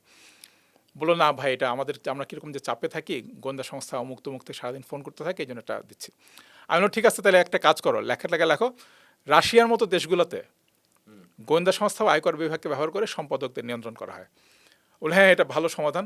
তারপর সে তার সম্পাদককে গেল, তারপর কিছুক্ষণ পরে আবার ফোন, ভাইয়া সম্পাদক সাহেব বলছেন যে বাংলাদেশে বসে রাশিয়ার মতো দেশের কথা লিখতেছেন, তাহলে হচ্ছে যে কোন কোন দেশ রাশিয়ার মতো তো সবাই জানে। রাশিয়া সুষ্ঠু নির্বাচন হয়েছে এরকম বিষয়টা। তখন আমি বললাম যে ঠিক আছে তাহলে একটা কাজ করো, যে লেখো রাশিয়াতে গোয়েন্দা সংস্থা আর আয়কর বিভাগকে ব্যবহার করে গণমাধ্যমকে নিয়ন্ত্রণ করা হয়। রাশিয়ার মতো লেখারও দরকার নেই। আবার ফোন, অবিশ্বাস্য হলো, সেভেতেস্কি কৌতুকের মতো লাগতেছে। আবার ফোন আসলো যে ভাইয়া সম্পাদক বলছেন যে বাংলাদেশে বসে রাশিয়ার কথা বলতে কেমন ইয়ে লাগতেছে। আমার তো খুব মেজাজ তখন খারাপ। আমি তখন বললাম যে তোমার সম্পাদককে আমার শুভেচ্ছা জানাও যে তার একটু লজ্জাবোধ আছে, বাংলাদেশে বসে রাশিয়ার কথা লিখতে তার ইয়ে লাগতেছে। কথাটা তো সত্য, সেও তো একটা চাপে থাকবে। ঠিক আছে বাক্যটা বাদ দিয়ে দাও, কারণ এত কষ্ট করে একটা লেখা লিখছে, ওই বাক্যটা বাদ দিয়ে দাও। পরদিন সকালবেলা লেখাটা ছাপা হয় নাই, বরং আবার ফোন আসছে দুপুরবেলা যে এবার সম্পাদক নিজে ফোন করছে যে ভাই আসলে বাক্যটা ছাড়া লেখাটাকে ফাঁকা ফাঁকা লাগতেছে। তা আমি কি বলবো তখন বলেন, যে আসলে এই বাস্তবতার মধ্যে তো মানুষ কাজ করছে, এবং আপনি যদি অনুমতি দেন আমি আর 30 সেকেন্ড সময় নেব এই বিষয়ে। আমি এটা কয়েক মাস, যাতে ওই ছেলেটা বিব্রত না হয়, লজ্জা না পায়, কিন্তু আমি ওই তৎক্ষণাৎ যে 2টা পত্রিকা লিখতাম, আমি ভাবলাম যে আমার আজকে মুক্তি ঘটছে। 2টা পত্রিকা তৎক্ষণাৎ আমি ফোন করে বললাম যে আমি আর কখনো লিখবো না, মানে এই শাসন থাকলে আমার তো লেখাটা সম্ভব না। আমি 3-4 মাস পরে যাতে লোকে ভুলে যায় আমি আদৌ লেখক ছিলাম এবং পত্রিকায় নিয়মিত কলাম লিখতাম, ভুলে যাওয়ার পরে আমি লিখছি, কারণ আমার ঘটনাটা লেখাও দরকার, কিন্তু আমি ছেলেটাকে বিব্রত করতে চাইনি। আমি ফেসবুকে এটা লেখার পরে ছেলেটা আমার সাথে দেখা করতে চাইলো, পছন্দের ছোটো ভাই। সে আমাকে বললো যে ফিরোজ ভাই আপনি তো ফেসবুকে একটা মানে আপনার কাহিনীটা বলে আপনি আপনার নিজের মনের ভার আপনি উগরায় দিচ্ছেন। আমি এই যে সম্পাদকীয় পাতাটা দেখি, আমি যে প্রত্যেকদিন সিরাজ ইসলাম চৌধুরী বলেন, আনু মোহাম্মদ বলেন, সলিমুল্লাহ খান বলেন, অমুক বলেন, তমুক বলেন, আপনি তো বড় ভাই, আপনাকে আমি বলতে পারি যে ভাই এটা লেখেন না, এটা লেখেন। ওনাদেরকে আমি কীভাবে বলি বলেন, আমাকে এই কাজটা প্রত্যেকদিন করতে হয়। আমি যদি আগে জানতাম কোনো দিন আমি গণমাধ্যমে আসতাম না, কারণ আমাকে প্রত্যেকদিন মনে হয় মাটিতে মিশে যায়, প্রত্যেকদিন মনে হয় আমাকে সত্য কথা লুকাইতে হবে, এইটাই হচ্ছে আমার কাজ। এত বড় বড় সব লেখক, তারা কেউ গৌণ কেউ গুরুত্বপূর্ণ, তাদেরকে সারাদিন ধরে আমাকে করতে হবে, তাদের কাছে তো আমার কোনো সম্মান নেই, মর্যাদা নেই। আমাকে দেখলে তার কি তাহলে এটা বলতে পারবো না, সেটা বলতে পারবো না, এই হেডিং রাখা যাবে না, আমি কোথায় যাবো ভাই? এবং আসলেই তো কোনো উত্তর নাই। আপনি যদি একটা রাষ্ট্রের গোটা গণতান্ত্রিক রূপান্তর না করতে পারেন। এই রূপান্তরটা কি হলো? মানে আমরা এই যে তুমুল বিদ্রোহ, শ্রাবণ বিদ্রোহ বলি, শ্রাবণ বিপ্লব বলি, গণ অভ্যুত্থান বলি, এটার মধ্য দিয়ে এই রূপান্তরটা কি আমরা করতে পারলাম? সোজা কথা, যে ক্ষমতা কাঠামোর অঙ্গীভূত বা পদ পদবী পদায়ন এটসেট্রা এটসেট্রা এই জায়গাগুলোতে যারা আছে, তারা কি ক্ষমতার আশপাশে যাওয়ার পর অসহিষ্ণুতার যে চর্চা আমাদের এখানের ট্র্যাডিশন হয়ে গেছে, সেই অসহিষ্ণুতার চর্চা থেকে বেরোতে পেরেছেন? মানে একটা ভালো সিস্টেম, একটা ভালো পদ্ধতির ভালো দিকটা হলো যে ভালো পদ্ধতি সবচেয়ে খারাপ লোকটাকে খারাপ কাজ করতে দেয় না। এবং আপনি যতই অসহিষ্ণু হন, আপনি যতই বেয়াদব হন, আপনার যদি পদ্ধতি থাকে যে আপনার ওই যে মানে আপনি প্রায় দেখবেন যে অমুককে স্যার বলে নাই বলে এটা ঘটছে, তমুককে এটা করে নাই বলে একটা জিনিস আটকায় রাখছে। মানে আমি এটা হচ্ছে গৌণ সাংস্কৃতিক অর্থে বলছি, আর পোটা লুটপাট দুর্নীতি এগুলো তো আছেই। তো এটা হচ্ছে পদ্ধতির ব্যাপার, এটা হচ্ছে এক। আর দুই, আমি যেটা বলি সেটা হলো যে আমাদের গণঅভ্যুত্থান আমি মনে করি না একটা ব্যর্থ, এটা একটা অনেক অসাধারণ অর্জন আছে। সেই অর্জনটার দিকে তাকালে আপনার প্রশ্নটা উত্তর মিলবে। সেই অর্জনটা হলো যে আমাদের দেশে আমি বলবো যে আপনি খেয়াল করেন যে রাষ্ট্রবিজ্ঞানী বলে যে কিছু আছে এটা আমি দেখি না প্রায়। মানে কিছুটা সমাজবিজ্ঞান নির্বিজ্ঞানের মানুষজন এই অভাবটা পূরণ করছেন। তা অনেক বড় গবেষণা এবং পর্যালোচনা হওয়া দরকার ছিল গণরুম নামের জিনিসটা নিয়ে।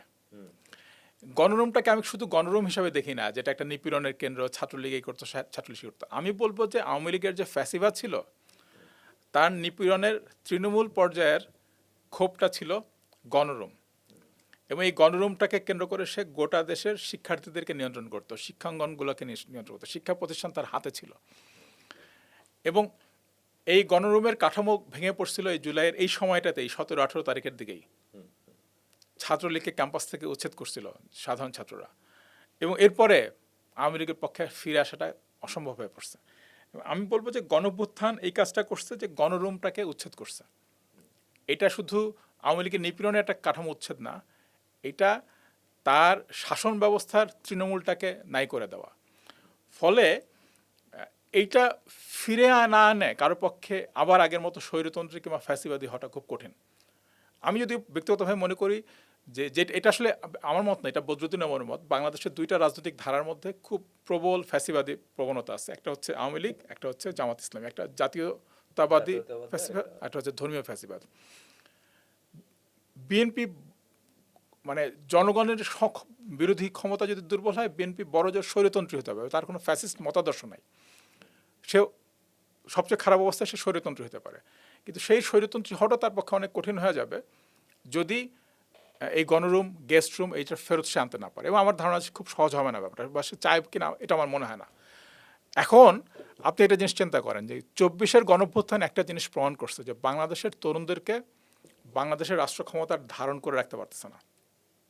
তরুণদের যে মানে আকাঙ্ক্ষা, তার যে প্রকাশের জায়গা, এবং সে যে রাষ্ট্র নিয়ে ভূমিকা রাখতে চায়, ব্যক্তিগত জীবনে ভূমিকা রাখতে চায়, অর্থনীতিতে ভূমিকা রাখতে চায়, এবং রাষ্ট্র এই বিষয়ে তাকে কোনো সুযোগ করে দিতে পারতেছে না, ওই জায়গা থেকে আসলে এই প্রবল বিদ্রোহটা হয়েছে।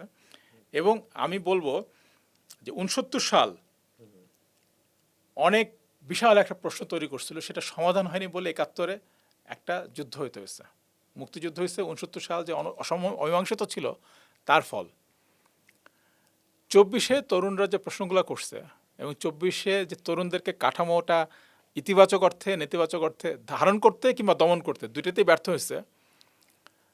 ফলে আপনি যদি তাদের প্রশ্নগুলো মীমাংসা না করেন, আপনি আরো বড় অভ্যুত্থান দেখবেন। আমরা সেইটার অপেক্ষা বা হচ্ছে সেটার শঙ্কা, সম্ভাবনা সব কিছুর মধ্যেই এই ধরনের গণজাগরণের মধ্যে শঙ্কা সম্ভাবনা সবই থাকে আসলে। সেটার জন্য অপেক্ষা করব। আমরা একদম শেষ প্রশ্ন, এটা দিয়েই আমরা শেষ করব। সেটা হচ্ছে আমাদের জুলাই গণ অভ্যুত্থান বা এটার মধ্য দিয়ে যে রাজনৈতিক বিকাশ, রাজনৈতিক দল, আমরা পার্টি হিসেবে যদি বলি এনসিপির কথা আসবে, তো এইটার যেভাবে এলো বা এরপরে যে পট পরিবর্তন, নির্বাচন এটসেট্রা, এটা যেটা হলো, আমরা নেপালে এই ধরনের একটা বিষয় দেখেছি। শ্রীলঙ্কায় একটা 22-এ তার ভেঙে পড়া, তারপর আবার সেখান থেকে ঘুরে দাঁড়ানো, উঠে আসা, এই বিষয়গুলো আমরা দেখেছি। এই দুটোকে আসলে আপনি কিভাবে কম্পেয়ার করবেন, কিভাবে? মানে আমার মনে হয় যে এখানে একটা বিষয় প্রায় বলা দরকার, যে মানে ধরেন এটা আমি অনেক গুরুত্বপূর্ণ বুদ্ধিজীবীকে এই কথাটা লিখতে দেখছি বা বলতে দেখছি, যে নেপাল বা শ্রীলঙ্কাতে তো একটা গণঅভ্যুত্থানের মধ্যে দিয়ে সরকার উচ্ছেদ হয়েছে, তারপরে যে শাসক গোষ্ঠীকে তারা উচ্ছেদ করছে, তারা কিন্তু নির্বাচনে সেখানে অংশ নিচ্ছে। নেপালে সেখানকার উচ্ছেদ হওয়া দলটা, তারা নির্বাচনে অংশ নিচ্ছে, শ্রীলঙ্কাতে তারা অংশ নিচ্ছে। বাংলাদেশে তাদেরকে কেন অংশ নিতে দেওয়া হচ্ছে না, এটা কিন্তু একটা প্রশ্ন। আওয়ামী লীগের প্রসঙ্গটা হ্যাঁ, আসছে এবং জামায়াত ইসলামী অলরেডি ইসিতে একটা আবেদন প্রস্তাব দিয়েছে। এটা এখন আমার কাছে এটা মনে হয় যে এটা প্রশ্ন হিসাবে এর মধ্যে একটা খুব গুরুতর একটা ত্রুটি আছে। ত্রুটিটা হচ্ছে এই, যে শ্রীলঙ্কা এবং নেপাল দুটা দেশেই যে সরকার ছিল, সেই দুটো সরকারই ছিল বৈধ সরকার। রাষ্ট্রবিজ্ঞান আপনাকে বলবে যে জনগণের অধিকার আছে বৈধ সরকারকে উচ্ছেদ করার, যদি জনগণের পছন্দ না হয়, সে এমন দুঃশাসন চালাচ্ছে কিংবা এমন অপশাসন চালাচ্ছে, আপনার পছন্দ না, আপনি উচ্ছেদ করতে পারেন। সেক্ষেত্রে তার নির্বাচনে অংশ নেওয়ার কোনো সমস্যা থাকার কথা না। কিন্তু বাংলাদেশে তো কোনো বৈধ রাজনৈতিক দল ক্ষমতায় ছিল না। 14 সাল, 18 সাল, তারপরের আরেকটা নির্বাচন, এই তিনটা নির্বাচন আসলে জনগণকে গণতান্ত্রিক অধিকার থেকে বঞ্চিত করা একটা সরকার ছিল। ফলে সেই কারণেই নেপাল এবং শ্রীলঙ্কার সাথে আওয়ামী লীগের পরিস্থিতিটা মেলানো যাচ্ছে না, এটা এক। কিন্তু দুই হচ্ছে এই এই জায়গায় আপনি রাষ্ট্রবিজ্ঞানের প্রসঙ্গ টানলেন বা বিদ্যমান সংবিধান হিসেবে তো হচ্ছে সংবিধান সংস্কার কমিশন হয়েছে, কিন্তু সেটা হচ্ছে প্রস্তাবগুলো বাস্তবায়ন হয়নি বা জুলাই সনদ এখনো আলোর মুখ দেখেনি। সেটা নিয়ে নানান আলোচনা আছে, মুভমেন্ট আছে, অনেক কিছু আছে। কিন্তু এই যে বিদ্যমান যে সংবিধান এখনো যেটা চলছে সেটার অধীনে হিসাব করলে তো 24-এ একটা নির্বাচন হয়েছে, 18-তে একটা নির্বাচন হয়েছে, 14-তে একটা নির্বাচন হয়েছে। মানে আপনি যদি সাংবিধানিক কাঠামোর মধ্য দিয়ে এই উত্তরই তো পাবেন আপনি। এভাবেই কোটি কোটি মানুষের ঘরে দেশ জুড়ে ফ্রিজ একটাই, ওয়ালটন। না, আমি আপনাকে একদম পরিষ্কার করে বলি যে এই সমস্ত প্রশ্নগুলো ধরেন, আপনি কথার কথা যে আপনি যখন একতরফা নির্বাচন করেন, আপনি যখন নির্বাচনে কাউকে অংশ নিতে দেন না, বা আপনি যখন মাঝরাতে নির্বাচন করেন, এটা বাংলাদেশের আইনগতভাবে এটা অবৈধ। বাংলাদেশে নির্বাচনে যত রকম আইন আছে সেগুলো আপনার এক এক করে পড়ে দেখতে পারেন, এগুলো এটাকে এই বৈধতা দিবে না, বাংলাদেশের নিজস্ব আইনি। এবং সবচেয়ে বড় কথা কি জানেন, যে একটা গণঅভ্যুত্থান যখন হয়, গণঅভ্যুত্থান একটা সোজা জিনিস জানায় যে সবচেয়ে বড় আইন জনগণ, এবং সেই জনগণ মনে করছে যে তার এই নির্বাচনগুলো অবৈধ ছিল। তো আমি আসলে যে জিনিসটা নিয়ে একটু আগে বলতে চাচ্ছিলাম, যে যেটা গুরুত্বপূর্ণ, যে এই অবৈধ নির্বাচনগুলো করতে গিয়ে শেখ হাসিনাকে কয়েকটা জিনিস করতে হয়েছে। বিচার বিভাগ ধ্বংস করতে হয়েছে। আপনি দেখেন যে কথার কথা, যে ছাত্র রাজনৈতিক কর্মী হিসেবে আমি নিজে জেলে গেছিলাম। আমার অনেক বন্ধু ওই সময় নানান সময় জেলে গেছে, কেউ 1 মাস 2 মাস, কেউ 3 মাস, কেউ কয়েক সপ্তাহ ছিল। আমরা প্রত্যেকে একটা জিনিস জানতাম, যে এই মামলাটা হাইকোর্টে ওঠার পরে জামিন পেয়ে যাব, নিম্ন আদালত সরকারের চাপে জামিন দেবে না।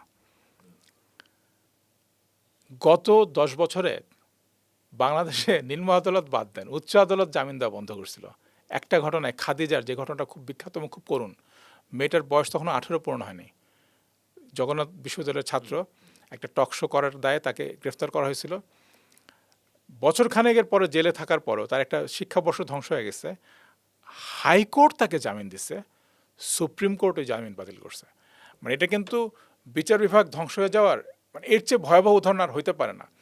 এরপরে ধরেন নির্বাচন কমিশন এটা ধ্বংস হয়েছে, দুর্নীতি দমন কমিশন ধ্বংস হয়েছে। তো এরকম একটা ধ্বংসের পরিস্থিতিতে দাঁড়ায় মানে আপনাকে যেটা করতে হয় যে পুনর্গঠনের কথা ভাবতে হয়। কিন্তু আমি একটা জিনিস বরং বলবো, আমি আপনার সাথে একটা আপনার প্রশ্নের সাথে সম্পর্কিত করে একটা জিনিস বলবো, যে আপনি যদি সংবিধান সংস্কার কমিশনের সুপারিশগুলো দেখেন, সেগুলো কি বলবো এটাকে, যে সংবিধান সংস্কার কমিশন আমরা যখন বসছিলাম, আমরা একটা জিনিস ঠিক করছিলাম নিজেদের জন্য, যে আমরা ইমিডিয়েট চাহিদার কথা কম ভাববো, কিন্তু ইমিডিয়েটলি এখনই বাস্তবায়ন করা যাবে না, কিন্তু মানুষের জন্য প্রয়োজন, দেশের জন্য প্রয়োজন, প্রতিষ্ঠানের জন্য প্রয়োজন, সেরকম দিক নির্দেশনাগুলো দেখে রাখে। মানে আমরা নিজে থেকে সীমিত করব না এখনকার চাহিদা দিয়ে। তো সংবিধান সংস্কার কমিশনের বিষয়ে আমি শুধু একটা জিনিস বলবো, যেটা হচ্ছে কিছুদিন আগে ডেইলি স্টার এবং প্রথম আলোতে আমার এবং আরেকজন সদস্য শরীফ ভুইয়া, তাদের দুজনে একটা চিঠি ছাপা হয়েছে। আপনারা দেখবেন যে রাষ্ট্রধর্ম বিষয়ে, রাষ্ট্রধর্ম বিসমিল্লাহ এবং নির্বাচিত রাষ্ট্রপতি, 3 বিষয়ে আমাদের আপত্তি সহ একটা চিঠি। ওই একটা প্রশ্নে আমরা সংবিধান সংস্কার কমিশন একমত হই নাই, যে এটাকে আমরা গণতান্ত্রিক সংস্কার বলে মনে করছি না। বাকি সব বিষয়ে আমি মনে করি যে বাংলাদেশকে একটা আদর্শ গণতান্ত্রিক রাষ্ট্র পরিণত করতে হলে যা দরকার, সেটার ওই রূপরেখা ওখানে আছে। কিন্তু ওইটা এই মুহূর্তে বাস্তবায়ন করতে পারবে এরকম রাজনৈতিক শক্তি বাংলাদেশে নাই। এটা বিএনপি শক্তি না, বিরোধীকে ওই শক্তি না। মানে বিরোধী মানে কি, অন্যদের এটার আসলে বাস্তবায়ন করা তাদের স্বার্থের মধ্যেই যাবে না, তাদের অনেকে হয়তো পুলিশ সংস্কার করতে চাইবে না। কিন্তু জুলাই চার্টারে ঐকমত্য কমিশনের যে প্রতিবেদন, সেইটা আসলে একটা ন্যূনতম, এটাতে সকলে এই মুহূর্তেই একমত হতে পারবে যে আচ্ছা, চোর হোক, দুর্নীতিপরায়ণ হোক, চাঁদাবাজ হোক, এটা হোক, তাদের মধ্যে অনেক খারাপ প্রবণতা আছে, কিন্তু ন্যূনতম কি গণতান্ত্রিক ভিত্তিতে বাংলাদেশের সকলে একটা সহিষ্ণু, অসাম্প্রদায়িক, গণতান্ত্রিক, বৈষম্যহীন রাষ্ট্র করতে পারে। একদম ন্যূনতম কি, এটা হচ্ছে জুলাই চার্টারের মধ্যে আছে। আমি মনে করি যে সরকারের জন্য খুব বিবেচক কাজ হবে যদি তারা ন্যূনতমটা বাস্তবায়ন করে। ন্যূনতম তো কিছু যদি বাস্তবায়ন না করে, ন্যূনতম হচ্ছে 24-এরও দাবি, তাহলে আমি বলবো যে 69-কে সে তুমি যদি ঠিকমতো না করো, তার ওইটুকুন নাম এটাও 71 আসবে। 24-এর দাবিগুলোকে যদি আমরা মানে তার প্রতি ইনসাফ না করি, ন্যায্যতা না দেখাই, তাইলে আমি মনে করি যে সংবিধান সংস্কার কমিশন যে আসলে চড়া দাবিগুলো করছে, গণতন্ত্রকে একদম চরম সীমায় নিয়ে যাওয়ার কথা বলতেছে, সেরকম একটা জায়গায় বাংলাদেশের তরুণরা চলে যাবে আমার এটা মনে হয়। তা আমরা সংস্কারের পথে ওখানে যেতে পারি, বিপ্লবের পথে ওখানে যেতে পারি। ধন্যবাদ ফিরোজ আহমেদ। অনেক বিষয় নিয়ে আসলে আলোচনা হলো। একদম আমরা শুরু করেছিলাম মেহেদী হকের কার্টুন থেকে। বাক স্বাধীনতার সীমা থাকবে কিনা, সেই সীমা থাকলে কোথায় থাকবে, কতটুকু থাকবে, একটা কার্টুনকে কেন্দ্র করে আসলে কতটুকু আমরা যেতে পারি, আক্রমণাত্মক হতে পারি কি পারি না। সেখান থেকে আমরা জুলাই প্রসঙ্গে অবধারিতভাবে চলে এলো। জুলাই মাস চলছে এবং এই যে গণ অভ্যুত্থান, সেটা থেকে প্রাপ্তি অপ্রাপ্তি এবং গণ অভ্যুত্থানের যে চাওয়া, ফিরোজ আহমেদ খুব জোর দিয়ে বললেন যে ২৪-এর গণ অভ্যুত্থানের যে চাওয়া, যেই আকাঙ্ক্ষা, সেই আকাঙ্ক্ষার যদি মীমাংসা না হয়, সেটা যদি অপূরণীয় থেকে যায় এবং সেটা যদি কোনোভাবে বাস্তবায়নের মুখ না দেখে, আলো যদি দেখা না যায়, তাহলে বড় কোনো আরেকটি মুভমেন্ট বা আরেকটি গণ অভ্যুত্থান, আরেকটি ঝড় আসতে পারে। সেটা সম্ভাবনা, শঙ্কা সব কিছু নিয়েই আসতে পারে। আমরা সেই জায়গার দিকে যাব, নাকি সেই যেই সংস্কার বা যেই ধরনের রূপান্তর, রাজনৈতিক গণতান্ত্রিক যে রূপান্তর, রাষ্ট্রের যে রূপান্তরের আকাঙ্ক্ষা, সেই আকাঙ্ক্ষার দিকে একটু একটু করে এগিয়ে যাব, সেটা দেখার বিষয়। আপনারা কি মনে করেন? জানার চর্চার ইউটিউব চ্যানেল এবং ফেসবুক পেজের কমেন্ট বক্সে।